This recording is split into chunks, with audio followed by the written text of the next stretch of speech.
ਪਹਿਲੇ 3 ਕੁਆਟਰ ਦੇ ਵਿੱਚ ਮਤਲਬ ਸਾਲ ਦੇ ਪਹਿਲੇ 3 ਚੌਥਾਈ ਹਿੱਸੇ ਦੇ ਵਿੱਚ 30,000 ਕਰੋੜ ਦਾ ਨਵਾਂ ਕਰਜ਼ਾ ਜਿਹੜਾ ਗਵਰਨਮੈਂਟ ਨੇ ਲਿਆ। जो मौजूदा सरकार है ये कोई मैनेजमेंट के सवाल के कोई नवा कोई मील पत्थर नहीं साबित कर पाई। अदरवाइज कमलजीत जी ਇਹੋ ਜੀ ਪੋਪੂਲੇਸ਼ਨ ਨੂੰ ਕੰਟਰੋਲ ਕਰਨ ਦਾ ਕੀ ਤਰੀਕਾ ਹੋਵੇਗਾ? ਜਿਵੇਂ ਕਿਹਾ ਜਾਂਦਾ ਸੀ ਨਾ ਕਿ ਇਹ ਕੋਈ ਇੱਕ ਮੂਵਮੈਂਟ ਦੇ ਵਿੱਚੋਂ ਨਿਕਲੀ ਹੋਈ ਪਾਰਟੀ ਹੈ ਆਮ ਆਦਮੀ ਪਾਰਟੀ, ਸੋ ਉਹ ਇਹੋ ਜੀ ਕੋਈ ਵੱਖਰੀ ਪਹੁੰਚ ਤੇ ਨਜ਼ਰ ਹੀ ਨਹੀਂ ਆਈ। ਲੋਕਾਂ ਨੂੰ ਕੁੱਟਣ ਦੇ ਨਾਲ ਸਟੇਟ ਦੇ ਵਿੱਚ ਸ਼ਾਂਤੀ ਰਹੇਗੀ, ਅਸੀਂ ਹੁਣ ਕੇਵਲ ਸ਼ਮਸ਼ਾਨ ਘਾਟ ਦੀ ਸ਼ਾਂਤੀ ਦਾ ਇੰਤਜ਼ਾਰ ਕਰ ਰਹੇ ਹਾਂ। ਤਾਂ ਫਿਰ ਇਹ ਬਹੁਤ ਅੱਛਾ ਕੰਮ ਕਰ ਰਹੀ ਹੈ ਸਟੇਟ ਗਵਰਨਮੈਂਟ ਕਿ ਪੁਲਿਸ ਦੇ ਵਿੱਚ ਹੋਰ ਪੈਸਾ ਲਾ ਰਹੀ ਹੈ ਤੇ ਪੁਲਿਸ ਹੋਰ ਨਿਰਦਈ ਹੋ ਰਹੀ ਹੈ ਤੇ ਬਰੂਟਲ ਹੋ ਰਹੀ ਹੈ। ਜਾਂ ਅਨਰੈਸਟ ਦਾ ਸਾਹਮਣਾ ਕਰਨ ਲਈ ਤਿਆਰ ਰਹੋ ਜਾਂ ਫਿਰ ਕੋਈ ਸਮੂਥ ਆਪਣੇ ਆਪ ਨੂੰ ਗਵਰਨੈਂਸ ਨੂੰ ਬਦਲੋ, ਪਾਲਿਸੀਜ਼ ਨੂੰ ਬਦਲੋ, ਉਸ ਪਾਸੇ ਮੱਥਾ ਪੱਚੀ ਕਰਦੇ ਤਾਂ ਨਜ਼ਰ ਆਓ। ਉਹ ਤਾਂ ਸਲਾਹ ਤਾਂ ਬੜੀ ਚੰਗੀ ਸੀਗੀ, ਜੇ ਰੋਟੀ ਨਹੀਂ ਮਿਲਦੀ ਕੇਕ ਖਾ ਲੈਣ। ਸਿਰਫ ਫਰਕ ਇੰਨਾ ਹੀ ਸੀ ਕਿ ਲੋਕਾਂ ਨੇ ਸਿਰ ਧੜ ਨਾਲੋਂ ਅਲੱਗ ਕਰਕੇ ਤੇ ਮੈਰੀ ਐਂਟੋਨੇਟ ਦਾ ਗਲੀ ਦੇ ਵਿੱਚ ਪਿਆ ਸੀਗਾ। ਪੰਜਾਬ ਟੈਲੀਵਿਜ਼ਨ ਤੇ ਤੁਹਾਡਾ ਸਵਾਗਤ ਹੈ ਤੇ ਮੇਰੇ ਨਾਲ ਅੱਜ ਗੱਲਬਾਤ ਕਰਨ ਦੇ ਲਈ ਸ਼ਾਮਲ ਨੇ ਸੀਨੀਅਰ ਪੱਤਰਕਾਰ ਐਸਪੀ ਸਿੰਘ ਜੀ ਤੇ ਸਮਾਜਿਕ ਕਾਰਕੁਨ ਕਮਲਜੀਤ ਸਿੰਘ। ਵੈਸੇ ਤਾਂ ਪੰਜਾਬ ਦੇ ਵਿੱਚ ਕੋਈ ਚੰਗੀ ਚਰਚਾ ਘੱਟ ਹੀ ਹੁੰਦੀ ਹੈ ਤੇ ਮਤਲਬ ਪੰਜਾਬ ਦੇ ਦੁਖਾਂਤ ਹੀ ਜ਼ਿਆਦਾ ਵਾਪਰਦੇ ਨੇ। ਕਦੇ ਕਹਿੰਦੇ ਆ ਕਿਸਾਨਾਂ ਦੀਆਂ ਖੁਦਕਸ਼ੀਆਂ ਨੇ, ਕਦੇ ਕੋਈ ਜੀਰੇ ਫੈਕਟਰੀ ਦਾ ਰੌਲਾ ਹੈ, ਕਦੇ ਵਿੱਤੀ ਕੰਗਾਲੀ ਦਾ ਸਵਾਲ ਹੈ ਤੇ ਅੱਜ ਵੀ ਜਿਹੜਾ ਪੰਜਾਬ ਕਿੱਧਰ ਜਾ ਰਿਹਾ ਹੈ ਫਾਈਨੈਂਸ਼ੀਅਲ ਤੌਰ ਤੇ, ਵਿੱਤੀ ਤੌਰ ਦੇ ਉੱਤੇ, ਔਰ ਕਿੰਨਾ ਕਰਜ਼ਾ ਹੈ, ਕੀ ਕਰਜ਼ਾ ਬਹੁਤ ਜ਼ਿਆਦਾ ਹੁਣ ਖਤਰਨਾਕ ਮੋੜ ਲੈ ਚੁੱਕਿਆ ਹੈ, ਹੁਣ ਉਹ ਵਾਪਸ ਨਹੀਂ ਹੋਣਾ ਜਾਂ ਵਾਪਸ ਕੀਤਾ ਜਾ ਸਕਦਾ। ਕਈ ਲੋਕ ਕਹਿੰਦੇ ਨੇ ਕਰਜ਼ਾ ਲੈਣਾ ਵੀ ਚੰਗੀ ਗੱਲ ਹੁੰਦੀ ਹੈ, ਕਿਸ ਹੱਦ ਤੱਕ ਚੰਗੀ ਗੱਲ ਹੁੰਦੀ ਹੈ, ਔਰ ਕਰਜ਼ੇ ਦਾ ਬੋਝ ਜਿਹੜਾ ਜਿਸ ਰਫ਼ਤਾਰ ਨਾਲ ਵੱਧ ਰਿਹਾ ਹੈ ਤੇ ਇਹ ਕਿਵੇਂ ਹੈ। ਜਿਵੇਂ ਇੱਕ ਫਿਗਰ ਆਉਂਦੀ ਹੈ ਕਿ 1980-81 ਚ ਕੇਵਲ 1009 ਕਰੋੜ ਦਾ ਕਰਜ਼ਾ ਸੀਗਾ ਪੰਜਾਬ ਦੇ ਸਿਰ ਤੇ ਉਹ 20 ਸਾਲਾਂ ਚ 83,000 ਕਰੋੜ ਹੋਇਆ ਸੀ ਤੇ ਉਦੋਂ ਬਾਅਦ ਦੇ 10 ਸਾਲਾਂ ਦੇ ਵਿੱਚ ਹੀ 2,63,000 ਕਰੋੜ ਦੇ ਪਹੁੰਚ ਗਿਆ। ਤਾਂ ਕੀ ਇਹਦਾ ਸਾਰੇ ਦਾ ਬਣੇਗਾ? ਔਰ ਕਿਹਾ ਜਾਂਦਾ ਕਿ ਹੁਣ ਦੇ ਮੁਤਾਬਕ ਪੰਜਾਬ ਦੇ ਹਰ ਬੱਚੇ ਦੇ ਸਿਰ 1 ਲੱਖ ਰੁਪਏ ਦਾ ਕਰਜ਼ਾ ਹੈ, ਜਿੰਨਾ ਕਰਜ਼ਾ ਹੁਣ ਸਰਕਾਰੀ ਕਰਜ਼ਾ ਜਿਹੜਾ ਦੇਣਾ ਸਰਕਾਰ ਨੇ। ਔਰ ਇਹਨਾਂ ਦੇ ਪਿੱਛੇ ਕੀ ਨੇ, ਇਹਨਾਂ ਦਾ ਲੋਕਾਂ ਦੀਆਂ ਜ਼ਿੰਦਗੀਆਂ ਤੇ ਕੀ ਅਸਰ ਪੈਣਾ? ਸਭ ਤੋਂ ਪਹਿਲਾ ਸਵਾਲ ਮੇਰਾ ਅੱਜ ਹੀ ਕੁਝ ਆਇਆ ਅਖਬਾਰ ਦੀ ਸਟੋਰੀਜ਼ ਨੇ ਕਿ ਪਹਿਲੇ 3 ਕੁਆਟਰ ਦੇ ਵਿੱਚ ਮਤਲਬ ਸਾਲ ਦੇ ਪਹਿਲੇ 3 ਚੌਥਾਈ ਹਿੱਸੇ ਦੇ ਵਿੱਚ 30,000 ਕਰੋੜ ਦਾ ਨਵਾਂ ਕਰਜ਼ਾ ਜਿਹੜਾ ਗਵਰਨਮੈਂਟ ਨੇ ਲਿਆ। ਔਰ ਨਵੇਂ ਕਰਜ਼ੇ ਦੇ ਵਿੱਚ ਇਹ ਵੀ ਕਿਹਾ ਜਾ ਰਿਹਾ ਕਿ ਤਨਖਾਹਾਂ 'ਚ ਹੀ ਲੰਘਦਾ ਬਹੁਤਾ ਤੇ ਬਾਕੀ ਕਿਸ਼ਤਾਂ ਦੇਣ ਦਾ। ਇਹਨੂੰ ਕਿਸ ਤਰੀਕੇ ਨਾਲ ਦੇਖਿਆ ਜਾਣਾ ਚਾਹੀਦਾ ਹੈ ਇਹ ਸਾਰੇ ਮਾਹੌਲ ਨੂੰ? ਆਈ ਥਿੰਕ ਜਿਸ ਵੇਲੇ ਕੋਈ ਫਿਗਰਸ ਹਜ਼ਾਰਾਂ ਕਰੋੜਾਂ ਵਿੱਚ ਪਹੁੰਚ ਜਾਂਦੀਆਂ ਨੇ ਤਾਂ ਅਕਸਰ ਕਿਸੇ ਬੈਂਕਰਪਟ ਹੋਈ ਸਟੇਟ ਦੇ ਵਿੱਚ ਉਹ ਸੈਂਸੇਸ਼ਨਲ ਸੁਣਾਈ ਦੇਣੀਆਂ ਸ਼ੁਰੂ ਹੋ ਜਾਂਦੀਆਂ ਨੇ। 35,000 ਕਰੋੜ ਦਾ ਕਰਜ਼ਾ ਆਮ ਆਦਮੀ ਪਾਰਟੀ ਦੀ ਸਰਕਾਰ ਨੇ ਕਿਹਾ ਸੀ ਕਿ ਅਸੀਂ ਬੋਰੋ ਕਰਾਂਗੇ, ਔਰ ਸਾਨੂੰ ਵੀ ਪਤਾ ਹੈ ਕਿ ਲਾਰਜਲੀ ਇਹ ਕਰਜ਼ੇ ਜਿਹੜੇ ਨੇ ਉਹ ਪਲੈਨਡ ਐਕਸਪੈਂਡੀਚਰ ਲਈ, ਕੈਪੀਟਲ ਐਕਸਪੈਂਡੀਚਰ ਲਈ, ਮਤਲਬ ਤਾਂ ਕੁਝ ਬਚਦਾ ਹੀ ਨਹੀਂਗਾ, ਉਹਦੇ ਲਈ ਹੁੰਦੇ ਨੇ, ਤਨਖਾਹਾਂ ਦੇਣ ਲਈ ਹੁੰਦੇ ਨੇ ਜਾਂ ਸਾਡੀ ਡੈਪਟ ਸਰਵਿਸਿੰਗ ਲਈ ਹੁੰਦੇ ਨੇ। ਸਾਡੀ ਸਟੇਟ ਦੀ ਜਿਹੜੀ ਟੋਟਲ ਰੈਵਨਿਊ ਰਿਸੀਟਸ ਦਾ ਲਗਭਗ 40 ਤੋਂ 45% ਤੱਕ ਡੈਟ ਸਰਵਿਸਿੰਗ ਦੇ ਉੱਤੇ ਹੀ ਚਲਾ ਜਾਂਦਾ। ਸੋ ਓਬਵੀਅਸ ਹੈ ਕਿ ਅਸੀਂ ਬਹੁਤ ਮਾੜੇ ਹਾਲਾਤਾਂ ਵਿੱਚੋਂ ਲੰਘ ਰਹੇ ਹਾਂ। ਅੱਜ ਜਿਹੜੀਆਂ ਖਬਰਾਂ ਪਬਲਿਸ਼ ਹੋਈਆਂ ਨੇ ਉਹ ਕਹਿ ਰਹੀਆਂ ਨੇ ਕਿ ਸਰਕਾਰ ਨੇ ਪਹਿਲੇ 3 ਕੁਆਟਰਸ ਦੇ ਵਿੱਚ ਹੀ 30,000 ਕਰੋੜ ਤੁਸੀਂ ਦੱਸ ਰਹੇ ਹੋ ਲੈ ਲਿਆ।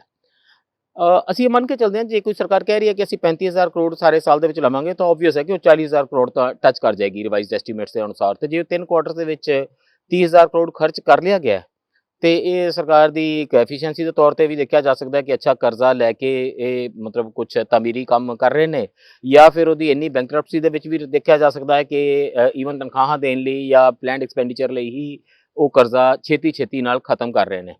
ਫਿਰ ਵੀ ਇਹ ਫਿਗਰ ਬਹੁਤ ਸੈਂਸੇਸ਼ਨਲ ਨਹੀਂ ਜਾਪਦੀ। ਜਿਹੜੀ ਗੱਲ ਇਸ ਤੋਂ ਮਹੱਤਵਪੂਰਨ ਇਹ ਹੈ ਕਿ ਅਸੀਂ ਦਰਅਸਲ ਇਸ ਵੇਲੇ ਬਹੁਤ ਕ੍ਰੂਸ਼ੀਅਲ ਦਿਨਾਂ ਦੇ ਵਿੱਚ ਬੈਠੇ ਹੋਏ ਹਾਂ ਜਿਸ ਵੇਲੇ ਯੂਨੀਅਨ ਬਜਟ ਦੀ ਫਾਰਮੂਲੇਸ਼ਨ ਲਈ ਤਮਾਮ ਕੰਸਲਟੇਸ਼ਨਸ ਚੱਲ ਰਹੀਆਂ ਨੇ। ਸਾਡੇ ਇੱਥੇ ਇਹ ਸਾਰਾ ਦੌਰ ਇਕਨੋਮੀ ਬਾਰੇ ਉਹਨਾਂ ਬਹਿਸਾਂ ਦਾ ਹੋਣਾ ਚਾਹੀਦਾ ਸੀ, ਉਹਨਾਂ ਬਰੀਕ ਬਹਿਸਾਂ ਦਾ ਹੋਣਾ ਚਾਹੀਦਾ ਸੀ ਕਿ ਅਸੀਂ ਆਪਣੇ ਪ੍ਰਾਇਮਰੀ ਸੈਕਟਰ ਲਈ, ਜਿਹੜਾ ਲਾਰਜਲੀ ਸਾਡਾ ਤੇ ਐਗਰੀਕਲਚਰ ਤੇ ਲਾਈਵ ਸਟਾਕ ਹੈ, ਜਿਹੜਾ ਪਸ਼ੂ ਪਾਲਣ ਹੈ, ਤੇ ਦੂਸਰਾ ਸਾਡਾ ਜਿਹੜਾ ਸੈਕੰਡਰੀ ਸੈਕਟਰ ਹੈ, ਚਾਹੇ ਉਹ ਮੈਨੂਫੈਕਚਰਿੰਗ ਹੈ, ਕੰਸਟਰਕਸ਼ਨ ਹੈ ਜਾਂ ਪਾਵਰ ਹੈ, ਜਾਂ ਸਾਡਾ ਟਰਸ਼ਰੀ ਸੈਕਟਰ ਜਿਹੜਾ ਸਰਵਿਸਿਜ਼ ਸੈਕਟਰ ਹੈ, ਜਿਹੜਾ ਦਰਅਸਲ ਇਸ ਵੇਲੇ ਸਭ ਤੋਂ ਵੱਡਾ ਸੈਕਟਰ ਬਣ ਚੁੱਕਾ ਹੋਇਆ। ਅਸੀਂ ਇਹਨਾਂ ਤਿੰਨਾਂ ਸੈਕਟਰਸ ਦੇ ਵਿੱਚ ਯੂਨੀਅਨ ਗਵਰਨਮੈਂਟ ਤੋਂ, ਕੇਂਦਰ ਤੋਂ ਕੀ ਉਮੀਦ ਕਰਦੇ ਹਾਂ, ਕੀ ਸਾਡੀਆਂ ਮੰਗਾਂ ਨੇ। ਜੇ ਤੁਸੀਂ ਉਹ ਮੋਟੇ ਜੇ ਬਿਆਨ ਪੜ੍ਹੋ ਕਿ ਲੀਡਰ ਆਫ ਜਿਹੜੇ ਸਾਡੇ ਫਾਈਨੈਂਸ ਮਿਨਿਸਟਰ ਨੇ ਹਰਪਾਲ ਚੀਮਾ ਜੀ, ਮਤਲਬ ਉਹ ਇਕੋਨਮੀ ਦੇ ਕਿੰਨੇ ਕੁ ਵੱਡੇ ਡਾਕਟਰ ਨੇ ਮੈਂ ਨਹੀਂ ਜਾਣਦਾ, ਪਰ ਜੋ ਕੁਝ ਉਹ ਨਿਰਮਲਾ ਸੀਤਾਰਮਨ ਹੋਰਾਂ ਨੂੰ ਜਾ ਕੇ ਕਹਿ ਕੇ ਆਏ ਨੇ ਉਹ ਮੋਟੀਆਂ ਡਿਮਾਂਡਸ ਨੇ ਪੰਜਾਬ ਦੀਆਂ, ਜਿਹੜੀਆਂ ਹੁਣ ਤੱਕ ਕਲੀਸ਼ਡ ਜੇ ਜੁਮਲੇ ਬਣ ਗਏ ਨੇ ਪੰਜਾਬ ਦੇ ਡੈਟ ਦੇ ਉੱਤੇ ਕੋਈ ਮੋਰਾਟੋਰੀਅਮ ਲਾ ਦਿੱਤਾ ਜਾਵੇ, ਕੋਈ ਰੋਕ ਲਾ ਦਿੱਤੀ ਜਾਵੇ, ਕੋਈ ਫਾਈਨੈਂਸ਼ੀਅਲ ਪੈਕੇਜ ਦੇ ਦਿੱਤਾ ਜਾਵੇ। ਫਿਰ ਅਸੀਂ ਇੱਕ ਗੱਲ ਕਰਨੀ ਹੁੰਦੀ ਹੈ ਕਿ ਬਾਰਡਰ ਸਟੇਟ ਆ ਜੀ, ਅਸੀਂ ਸਾਡੇ ਬਾਰਡਰ ਦੇ ਆ ਜਿਹੜੇ ਜ਼ਿਲ੍ਹੇ ਨੇ ਉਹਨਾਂ ਵਿੱਚ ਪੁਲਿਸ ਨੂੰ ਹੋਰ ਮਜ਼ਬੂਤ ਕਰਨਾ ਹੈ, ਉਹਦੇ ਲਈ ਕੁਝ ਹੋਰ ਪੈਕੇਜ ਦਿੱਤਾ ਜਾਵੇ। 1000-2000 ਕਰੋੜ ਅਸੀਂ ਉਹਦੇ ਲਈ ਮੰਗਣਾ ਹੁੰਦਾ ਹੈ। ਤੇ ਇੱਕ ਅਸੀਂ ਨਵਾਂ ਕੰਮ ਸ਼ੁਰੂ ਕੀਤਾ ਕਿ 1,500-2,000 ਕਰੋੜ ਰੁਪਏ ਅਸੀਂ ਮੰਗਣਾ ਹੁੰਦਾ ਹੈ ਕਿ ਕਿਸਾਨਾਂ ਨੂੰ ਜੇ ਅਸੀਂ ਸਟਬਲ ਬਰਨਿੰਗ ਤੋਂ ਹਟਾਣਾ ਹੈ, ਪਰਾਲੀ ਸਾੜਨ ਤੋਂ ਹਟਾਣਾ ਹੈ, ਤੇ ਫਿਰ ਇਹਦੇ ਲਈ ਸਾਨੂੰ ਇੰਨੇ ਪੈਸੇ ਦੇ ਦਿਓ। ਮੁਸ਼ਕਿਲ ਇਹ ਹੈ ਕਿ ਇਸ ਤੋਂ ਅਗਲੇਰੀ ਪੰਜਾਬ ਨੇ ਆਪਣੀ ਇਕਨੋਮੀ ਵੱਲ ਨੂੰ ਕਿਸ ਤਰੀਕੇ ਨਾਲ ਮੁਖਾਤਬ ਹੋਣਾ। ਅਸੀਂ ਆਪਣੇ ਪ੍ਰਾਇਮਰੀ ਸੈਕਟਰਸ ਦੇ ਵਿੱਚ ਕਿਸਾਨਾਂ ਦਾ ਕੀ ਕਰ ਰਹੇ ਹਾਂ। ਸਾਡੇ ਸਾਰੇ ਸੂਬੇ ਦੇ ਵਿੱਚ ਚਾਰੋਂ ਪਾਸੇ ਫੈਲੀ ਸੋਸ਼ਲ ਅਨਰੈਸਟ ਸਾਡੀ ਇਕਨੋਮਿਕਸ ਦੇ ਸਵਾਲਾਂ ਨਾਲ ਕਿਵੇਂ ਨਜਿੱਠਦੀ ਹੈ। ਸਾਡੇ ਜਿਹੜੀ ਡਿਲਿਊਟ ਹੁੰਦੀ ਜਾਂਦੀ ਡੈਮੋਕ੍ਰੇਸੀ ਹੈ, ਉਹਦਾ ਸਾਡੀ ਇਕਨੋਮਿਕਸ ਦੇ ਨਾਲ ਕੀ ਅਸਰ ਹੈ। ਸਾਡੀ ਮਿਟਦੀ ਖੁਰਦੀ ਜਾ ਰਹੀ ਸੋਸ਼ਲ ਇਕੁਇਟੀ ਹੈ ਜਿਹੜੀ ਲੋਕਾਂ ਦੀ, ਉਹ ਸਾਡੀ ਆਰਥਿਕਤਾ ਦੇ ਨਾਲ ਕਿਵੇਂ ਨਜਿੱਠ ਰਹੀ ਹੈ। ਇਹ ਸਾਰੇ ਵਡੇਰੇ ਸਵਾਲਾਂ ਦੇ ਉੱਤੇ ਬਹਿਸ ਬਜਟ ਤੋਂ, ਯੂਨੀਅਨ ਬਜਟ ਤੋਂ ਤੇ ਪੰਜਾਬ ਸਰਕਾਰ ਦੇ ਬਜਟ ਤੋਂ ਪਹਿਲਾਂ ਭਖਵੀ ਹੋਣੀ ਚਾਹੀਦੀ ਸੀ। ਮੈਂ ਤੇ ਪਹਿਲਾ ਡਿਬੇਟ ਪੂਰੇ ਸੂਬੇ ਦੇ ਵਿੱਚ ਤੁਹਾਡਾ ਦੇਖ ਰਿਹਾ, ਜਿਹੜਾ ਕੋਈ ਇਕਨੋਮਿਕਸ ਬਾਰੇ ਜਿਸ ਨੇ ਗੱਲ ਕਰਨੀ ਸ਼ੁਰੂ ਕੀਤੀ ਹੈ, ਜਦੋਂ ਕਿ ਇਹ ਡਿਬੇਟ ਸਾਡੇ ਨਿੱਤ ਦਿਨ ਦੇ ਡਿਬੇਟ ਹੋਣੇ ਚਾਹੀਦੇ ਸੀ। ਸੋ ਆਬਵੀਅਸਲੀ ਅਸੀਂ ਆਪਣੀ ਇਕਨੋਮੀ ਦੇ ਪ੍ਰਤੀ ਉਸ ਕਿਸਮ ਦੇ ਨਾਲ ਸੁਹਿਰਦਤਾ ਦੇ ਨਾਲ ਅਜੇ ਗੱਲਬਾਤ ਵੀ ਨਹੀਂ ਸ਼ੁਰੂ ਕਰ ਸਕੇ। ਕਮਲਜੀਤ ਜੀ, ਜਦੋਂ ਇਹ ਸਵਾਲ ਆਉਂਦਾ ਹੈ ਜੀ ਕਿ ਕਰਜ਼ਾ ਲਿਆ ਜਾਂ ਬਾਕੀ ਹੈ, ਤਾਂ ਲਾ ਪਾ ਕੇ ਗੱਲ ਜਿਹੜੀ ਕਾਊਂਟਰ ਚਲੀ ਜਾਂਦੀ ਹੈ ਨਾ, ਉਹ ਸਬਸਿਡੀਆਂ ਤੇ ਚਲੀ ਜਾਂਦੀ ਹੈ। ਉਹ ਕਹਿੰਦੇ ਨੇ ਦੇਖੋ ਜੀ ਕਿਸਾਨਾਂ ਨੂੰ ਸਬਸਿਡੀ ਦੇਤੀ, ਬਿਜਲੀ ਫ੍ਰੀ ਜਿਹੜੀ ਦੇਤੀ ਜਾਂ ਬਾਕੀ ਦੇਤੀ। ਕੀ ਮਤਲਬ ਇਹੀ ਮਾਮਲਾ ਕੇਵਲ ਕਿ ਸਬਸਿਡੀ ਕਰਕੇ ਇਕਨੋਮੀ ਦਾ ਇਹ ਹਾਲ ਹੈ, ਜਾਂ ਆ ਸਾਰਾ ਜਿਹੜਾ ਕਰਜ਼ਾ ਜਾਂ ਬਾਕੀ ਦੀਆਂ ਚੀਜ਼ਾਂ ਨੇ, ਜਾਂ ਕੀ ਸਬਸਿਡੀ ਨਹੀਂ ਹੋਣੀ ਚਾਹੀਦੀ, ਜਾਂ ਜੇ ਸਬਸਿਡੀ ਹੋਣੀ ਚਾਹੀਦੀ ਕਿਸ ਨੇਚਰ ਦੀ ਹੋਣੀ ਚਾਹੀਦੀ ਹੈ। ਤੇ ਤੁਹਾਡੇ ਕੋਲ ਜੇ ਕਈ ਲੋਕ ਕਹਿੰਦੇ ਨੇ ਵੀ ਝੋਲੀ 'ਚ ਦਾਣੇ ਹੋਣ ਤਾਂ ਸਬਸਿਡੀ ਦਿਓ, ਨਹੀਂ ਤਾਂ ਦਿਓ ਹੀ ਨਾ, ਉਹਨਾਂ ਚਿਰ ਬੰਦ ਕਰ ਦਿਓ। ਇਸ ਨੂੰ ਰੇਵੜੀ ਦਾ ਪ੍ਰਧਾਨ ਮੰਤਰੀ ਨੇ ਵੀ ਕਿਹਾ ਕਿ ਰੇਵੜੀ ਬਣ ਰਹੇ ਨੇ। ਕੀ ਇਹ ਰੇਵੜੀ ਦਾ ਸੈਟਅਪ ਹੈ, ਜਾਂ ਇਹ ਜ਼ਰੂਰਤਾਂ ਵੀ ਨੇ, ਜ਼ਰੂਰਤਾਂ ਨੂੰ ਵੀ ਨਾਲ ਨਾਲ ਪੂਰਾ ਕਰਨਾ ਹੁੰਦਾ ਤੇ ਤੁਹਾਡੀ ਇਕਨੋਮੀ ਦਾ ਵੀ ਖਿਆਲ ਰੱਖਣਾ ਹੁੰਦਾ? ਦੇਖੋ, ਮੈਨੂੰ ਇਹ ਲੱਗਦਾ ਹੈ ਐਸਪੀ ਸਿੰਘ ਜੀ ਨੇ ਬਹੁਤ ਮਤਲਬ ਆਪਾਂ ਨੂੰ ਆਊਟਲਾਈਨ ਕਰਤੇ ਨੇ ਇੱਕ ਤਰ੍ਹਾਂ ਨਾਲ ਸਵਾਲ ਕਿ ਇਕਨੋਮੀ ਦੇ ਦੁਆਲੇ ਕੁਐਸਚਨ ਹੋਣੇ ਕੀ ਚਾਹੀਦੇ ਨੇ, ਫਿਰ ਉਹਦਾ ਕੀ ਲਿੰਕ ਹੈਗਾ ਸਾਡੀ ਜਿਹੜੀ ਰੋਜ਼ਮਰਰਾ ਦੀ ਜਿਹੜੀ ਜ਼ਿੰਦਗੀ ਹੈ ਉਹਦੇ ਨਾਲ। ਇਸੇ ਗੱਲ ਨੂੰ ਹੀ ਮੈਨੂੰ ਲੱਗਦਾ ਵੀ ਤੁਸੀਂ ਵੀ ਜਿਹੜੀ ਸਬਸਿਡੀਆਂ ਦਾ ਸਵਾਲ ਜਿਹੜਾ ਵਾਰ-ਵਾਰ ਉੱਠਦਾ ਹੈ ਉਹਨੂੰ ਜੋੜ ਕੇ ਆਪਾਂ ਇੱਕ ਮੈਨੂੰ ਲੱਗਦਾ ਇੱਕ ਵਸੀਹ ਘੇਰਾ ਜਿਹੜਾ ਹੈਗਾ ਉਹ ਬਣਾ ਲਿਆ ਇਸ ਦੇ ਦੁਆਲੇ।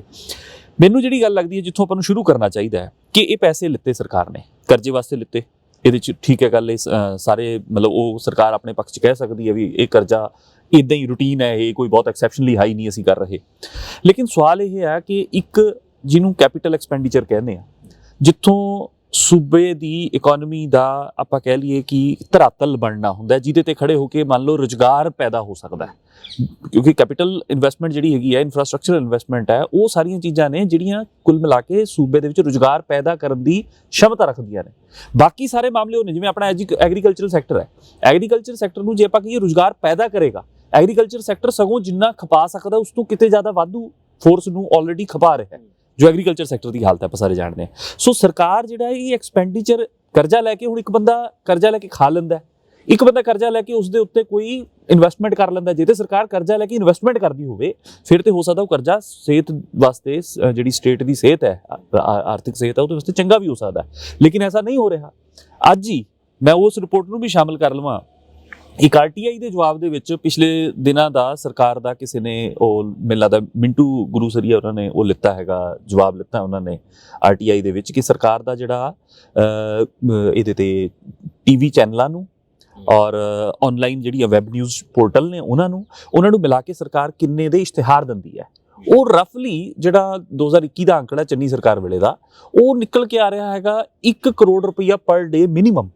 ਉਸ ਤੋਂ ਜ਼ਿਆਦਾ ਹੈ ਉਹ, ਉਸ ਦੇ ਵਿੱਚ ਉਹ ਵੀ ਹੈ ਜਿਹੜਾ ਹਜੇ ਉਹਨਾਂ ਨੇ ਡਿਕਲੇਅਰ ਨਹੀਂ ਕੀਤਾ, ਹਲੇ ਉਹਨਾਂ ਨੇ ਦਿੱਤਾ ਨਹੀਂ ਗਾ ਗੋਲ ਰੱਖ ਕੇ, ਜਾਂ ਜਿਹਨੂੰ ਉਹਨਾਂ ਨੇ ਮਦਵਾਈਜ਼ ਦੇਤਾ, ਟੋਟਲ ਨਹੀਂ ਦਿੱਤਾ। ਸੋ 1 ਕਰੋੜ ਰੁਪਈਆ ਪਰ ਡੇ ਜੇ ਸਰਕਾਰ ਆਪਣੇ ਇਸ਼ਤਿਹਾਰਾਂ ਤੇ ਖਰਚ ਕਰ ਰਹੀ ਹੋਵੇ, ਤੇ ਮੈਨੂੰ ਲੱਗਦਾ ਉਹ ਚੰਨੀ ਸਰਕਾਰ ਦੇ ਅੰਕੜੇ ਨੇ। ਜੇ ਭਗਵੰਤ ਮਾਨ ਸਰਕਾਰ ਦੇ ਅੰਕੜੇ ਆਣਗੇ ਤੇ ਉਹ ਸ਼ਾਇਦ ਇਸ ਤੋਂ ਵੀ ਜ਼ਿਆਦਾ ਗੰਭੀਰ ਹੋ ਸਕਦੇ ਨੇ। ਉਹਦਾ ਕਾਰਨ ਹੈ ਕਿ ਤੁਸੀਂ ਦੇਖਦੇ ਹੋ ਹਰ ਬੋਰਡ, ਮਤਲਬ ਬੋਰਡ ਨੇ ਪ੍ਰੋਪੇਗੈਂਡਾ ਦੇ, ਇਕੱਲੇ ਚੈਨਲ ਨਹੀਂ, ਬੋਰਡਾਂ ਦੇ ਉੱਤੇ ਜਿੱਥੇ ਕੰਮ ਬੋਲਦਾ ਹੈ ਲਿਖਿਆ ਹੋਇਆ, ਉਹ ਸਿਰਫ ਕੰਮ ਬੋਲਦਾ ਹੈ। 3 ਅੱਖਰ ਲਿਖਣ ਵਾਸਤੇ ਹਰ ਚੌਂਕ ਦੇ ਵਿੱਚ 2-2 3-3 ਵੱਡੇ ਉਹਨਾਂ ਨੇ ਬੋਰਡ ਜਿਹੜੇ ਨੇ ਉਹ ਕਿਰਾਏ ਤੇ ਸਰਕਾਰ, ਕੁਝ ਅੰਕੜੇ ਆਏ ਵੀ ਨੇ, ਕੁਝ ਅੰਕੜੇ ਆਏ ਵੀ ਨੇ। ਉਹ ਸਾਰੇ ਮਤਲਬ ਜਿਹੜੇ ਖਰਚੇ ਨੇ ਨਾ ਸਰਕਾਰ ਦੇ, ਜਦੋਂ ਉਹ ਦੇਖੀਦੇ ਨੇ ਫਿਰ ਸਮਝ ਆਉਂਦਾ ਵੀ ਸਰਕਾਰ ਸਬਸਿਡੀਆਂ ਨੂੰ ਹਮੇਸ਼ਾ ਢਾਲ ਬਣਾਉਂਦੀ ਹੈ। ਤੇ ਸਬਸਿਡੀਆਂ ਦਾ ਸਵਾਲ ਜਿਹੜਾ ਹੈਗਾ, ਇਹ ਮੈਨੂੰ ਯਾਦ ਆ ਵੀ ਵੱਡੀ ਇਹਦੇ ਤੇ ਆਰਥਿਕ ਫੇਰ ਬਦਲ ਹੋਈ ਸੀ ਜਿਹੜੀ ਉਸ ਰੂਪ ਦੇ ਵਿੱਚ, ਹਾਲਾਂਕਿ ਗਦਰ ਚੌਥ ਮਜਾ ਦਿੱਤੀ ਗਈ, ਮਨਪ੍ਰੀਤ ਬਾਦਲ ਹੋਣਾ ਦਾ ਜਿਹੜਾ ਅਸਤੀਫਾ ਸੀ ਉਹ ਇਸੇ ਗੱਲ ਨੂੰ ਲੈ ਕੇ ਸੀ ਉਦੋਂ ਕਿ ਕੇਂਦਰ ਸਰਕਾਰ ਜਿਹੜੀ ਹੈਗੀ ਆ ਸਾਨੂੰ ਇੱਕ ਪੈਕੇਜ ਆਫਰ ਕਰ ਰਹੀ ਹੈ, ਜੇ ਅਸੀਂ ਸਬਸਿਡੀਆਂ ਬੰਦ ਕਰ ਦਈਏ ਤਾਂ ਕੇਂਦਰ ਸਰਕਾਰ ਪੈਕੇਜ ਦੇ ਦੇਗੀ। ਉਹ ਇਹ ਆਈਡੀਆ ਲੈ ਕੇ ਉਹਨਾਂ ਨੇ ਇੱਥੋਂ ਤੱਕ ਅਸਤੀਫਾ ਦਿੱਤਾ ਸੀ ਉਦੋਂ ਵੀ ਸਬਸਿਡੀਆਂ ਦਾ ਕੁਐਸਚਨ ਉਹਨਾਂ ਨੇ ਸੈਂਟਰ ਇਹਦੇ ਚ ਇਹ ਜਿਹੜੀ ਗੱਲ ਕਮਲਜੀਤ ਉਹਨੇ ਜਿੱਥੇ ਛੱਡੀ ਹੈ ਉੱਥੇ ਜੇ 2011 ਦੀ ਗੱਲ ਜੀ 2011 ਦੇ ਵਿੱਚ ਉਹਨਾਂ ਨੇ ਕਿਹਾ ਸੀ ਵੀ ਜੇ 3 ਸਟੇਟਾਂ ਨੇ ਜਿਹੜੀਆਂ ਬਹੁਤ ਜ਼ਿਆਦਾ ਡੈਟ ਟ੍ਰੈਪ ਚ ਫਸ ਗਈਆਂ ਨੇ, ਮਤਲਬ ਕਰਜ਼ ਜਾਲ ਚ ਫਸ ਗਈਆਂ ਜੀ, ਪੰਜਾਬ ਸੀ, ਪੱਛਮੀ ਬੰਗਾਲ ਤੇ ਕੇਰਲਾ ਸੀ, ਤੇ ਉਹਨਾਂ ਨੇ ਕਿਹਾ ਸੀ ਤੁਹਾਨੂੰ ਦੇਾਂਗੇ ਤਾਂ ਸਹੀ ਪਰ ਆਹ ਸ਼ਰਤਾਂ ਮੰਨਣੀਆਂ ਪੈਣਗੀਆਂ, ਜਿਸ ਚ ਸਬਸਿਡੀ ਵੀ ਬੰਦ ਕਰਨ ਦਾ ਇੱਕ ਲੌਜਿਕ ਇੱਕ ਸ਼ਰਤ ਸੀਗੀ ਉਹਦੇ ਚ। ਔਰ ਸ਼ਾਇਦ ਉਸੇ ਕਰਕੇ ਮਨਪ੍ਰੀਤ ਬਾਦਲ ਨੂੰ ਕਾਊਂਟਰ ਹੋਣਾ ਪਿਆ ਜਦੋਂ ਚੋਣਾਂ 'ਚ ਗਏ, ਮੁੜ ਕੇ ਜਾ ਕੇ ਉਹਨੇ ਕਿਹਾ ਕਿ ਮੈਂ ਤਾਂ ਸਬਸਿਡੀ ਦੀ ਗੱਲ ਨਹੀਂ ਕੀਤੀ, ਮੈਂ ਇਹ ਨਹੀਂ ਕੀਤੀ, ਉਹ ਨਹੀਂ ਕੀਤੀ, ਮੁੱਦਾ ਹੀ ਹਟਾ। ਹੁਣ ਪੋਲੀਟੀਸ਼ੀਅਨ ਉਦੋਂ ਦਾ ਸਾਡਾ ਇਹ ਕਹਿੰਦਾ ਆ ਰਿਹਾ, ਜਦੋਂ ਪੁੱਛਦੇ ਸੀ ਨਾ ਵੀ ਡੈਟ ਟ੍ਰੈਪ 'ਚ ਫਸ ਗਏ ਇਹ ਕਰੋ, ਤਾਂ ਉਦੋਂ ਪ੍ਰਕਾਸ਼ ਸਿੰਘ ਬਾਦਲ ਹੋਣੀ ਵੀ ਇਹੀ ਕਹਿੰਦੇ ਸੀ ਵੀ ਇਹ ਤਾਂ ਜੀ ਖਜ਼ਾਨਾ ਰੋਜ਼ ਭਰਦਾ ਹੈ ਤੇ ਰੋਜ਼ ਖਾਲੀ ਹੁੰਦਾ, ਐਵੇਂ ਹੀ ਕਹੀ ਜਾਂਦੇ ਨੇ ਲੋਕ, ਇਹਦਾ ਕੋਈ ਮਤਲਬ ਨਹੀਂ ਹੈ। ਫਿਰ ਉਸ ਤੋਂ ਬਾਅਦ ਆ ਕੇ ਅਮਰਿੰਦਰ ਸਿੰਘ ਦਾ ਵੀ ਸਾਰਾ ਟਾਈਮ ਐਵੇਂ ਹੀ ਲੰਘ ਗਿਆ ਤੇ ਹੁਣ ਇਹਨਾਂ ਦਾ ਵੀ ਐਵੇਂ ਹੀ ਲੰਘ ਗਿਆ। ਔਰ ਇਹਨਾਂ ਨੇ ਜਿਹੜਾ ਇਹ ਵਾਅਦਾ ਕੀਤਾ ਵੀ ਅਸੀਂ ਰਿਸੋਰਸਸ ਜਨਰੇਟ ਕਰਾਂਗੇ, ਮੰਨ ਲਓ ਰਿਸੋਰਸਸ ਜਨਰੇਟ ਕਰਨ ਦਾ ਇੱਕ ਵਿਧਾਇਕਾਂ ਦਾ ਜਿਹੜਾ ਇੱਕ ਸੈਂਟੀਮੈਂਟਲ ਦਾ ਸਵਾਲ ਸੀ ਨਾ ਵੀ ਇੱਕ ਪੈਨਸ਼ਨ ਦੇਾਂਗੇ, ਉਹਦੇ ਚ ਹਰਪਾਲ ਚੀਮਾ ਉਹਨਾਂ ਨੇ ਸਾਨੂੰ ਦੱਸਿਆ ਸੀ ਕਿ 19 ਕਰੋੜ 53 ਲੱਖ ਦਾ ਸੀ ਫਾਇਦਾ, ਰੇਤੇ ਤੋਂ ਕਹਿੰਦੇ ਸੀ ਅਸੀਂ 20,000 ਕਰੋੜ ਕਮਾ ਲਾਂਗੇ, ਬਾਕੀ ਜਿੱਥੋਂ ਰੈਵਨਿਊ ਸੀ, ਰੈਵਨਿਊ ਵਾਲੀ ਸਾਈਡ 3 ਕੁਆਟਰਾਂ ਦੇ ਵਿੱਚ ਕਿੱਧਰ ਦਿਖਾਈ ਦੇ ਰਹੀ ਹੈ, ਮਤਲਬ ਆਮਦਨ ਵਧਾਉਣ ਦਾ ਜਿਹੜਾ ਇੱਕ ਵਸੀਲਾ ਹੁੰਦਾ ਹੈ, ਕੀ ਉਧਰ ਕੋਈ ਉਸਾਰੂ ਨਜ਼ਰ ਦੇਖੋ ਇਹ ਜਿਹੜਾ ਡਿਬੇਟ ਹੈ ਨਾ ਸਬਸਿਡੀਜ਼ ਵਾਲਾ, ਇਹ ਇੱਕ ਤਾਂ ਡਨ ਐਂਡ ਡਸਟਡ ਡਿਬੇਟ ਹੈ ਔਰ ਜ਼ਿਆਦਾਤਰ ਇੱਕ ਧਿਰ ਇਸ ਡਿਬੇਟ ਦੇ ਉੱਤੇ ਕਾਬਜ਼ ਰਹੀ ਹੈ। ਇਹ ਉਹ ਧਿਰ ਹੈ ਜਿਹੜੀ ਆਪਣੇ ਆਪ ਨੂੰ ਇਕਨੋਮਿਕ ਰਿਫਾਰਮਸ ਦੀ ਮੁਦਈ ਤੇ ਅਲੰਬਰਦਾਰ ਦੱਸਦੀ ਹੈ। ਲੋਕਾਂ ਨੂੰ ਇਹ ਜਚਾਣਾ ਬਹੁਤ ਹੀ ਆਸਾਨ ਹੈ ਕਿ ਹਰ ਰੋਜ਼ ਪੰਜਾਬ ਦੇ ਵਿੱਚ 54 ਕਰੋੜ ਰੁਪਏ ਤਾਂ ਪਾਵਰ ਸਬਸਿਡੀ ਵਿੱਚ ਚਲੇ ਜਾਂਦੇ ਨੇ, ਹਰ ਮਹੀਨੇ 1500 ਕਰੋੜ ਰੁਪਏ ਪਾਵਰ ਸਬਸਿਡੀ ਵਿੱਚ ਚਲੇ ਜਾਂਦੇ ਨੇ, ਸਟੇਟ ਨੂੰ ਆਮਦਨ ਹੋ ਨਹੀਂ ਰਹੀ, ਸਟੇਟ ਤਾਂ ਜੀ ਇੰਨੇ ਵੱਡੇ ਕਰਜ਼ੇ ਦੇ ਥੱਲੇ ਆ ਕੇਂਦਰ ਦੇ, ਸਟੇਟ ਨੂੰ ਤਾਂ ਆਪਣੀਆਂ ਤਨਖਾਹਾਂ ਲਈ ਕਰਜ਼ੇ ਲੈਣੇ ਪੈਂਦੇ ਨੇ, ਫਿਰ ਕੀ ਅਸੀਂ ਕਿਸਾਨਾਂ ਨੂੰ ਸਬਸਿਡੀਆਂ ਦੇਣਾ, ਫ੍ਰੀ ਬਿਜਲੀ ਪਾਣੀ ਦੇਣਾ ਅਫੋਰਡ ਕਰ ਸਕਦੇ ਹਾਂ। ਹੁਣ ਸਵਾਲ ਇਹ ਹੈ ਕਿ ਸਟੇਟ ਕਿੱਥੇ ਕਿੱਥੇ ਨਹੀਂ ਦੇ ਰਹੀ।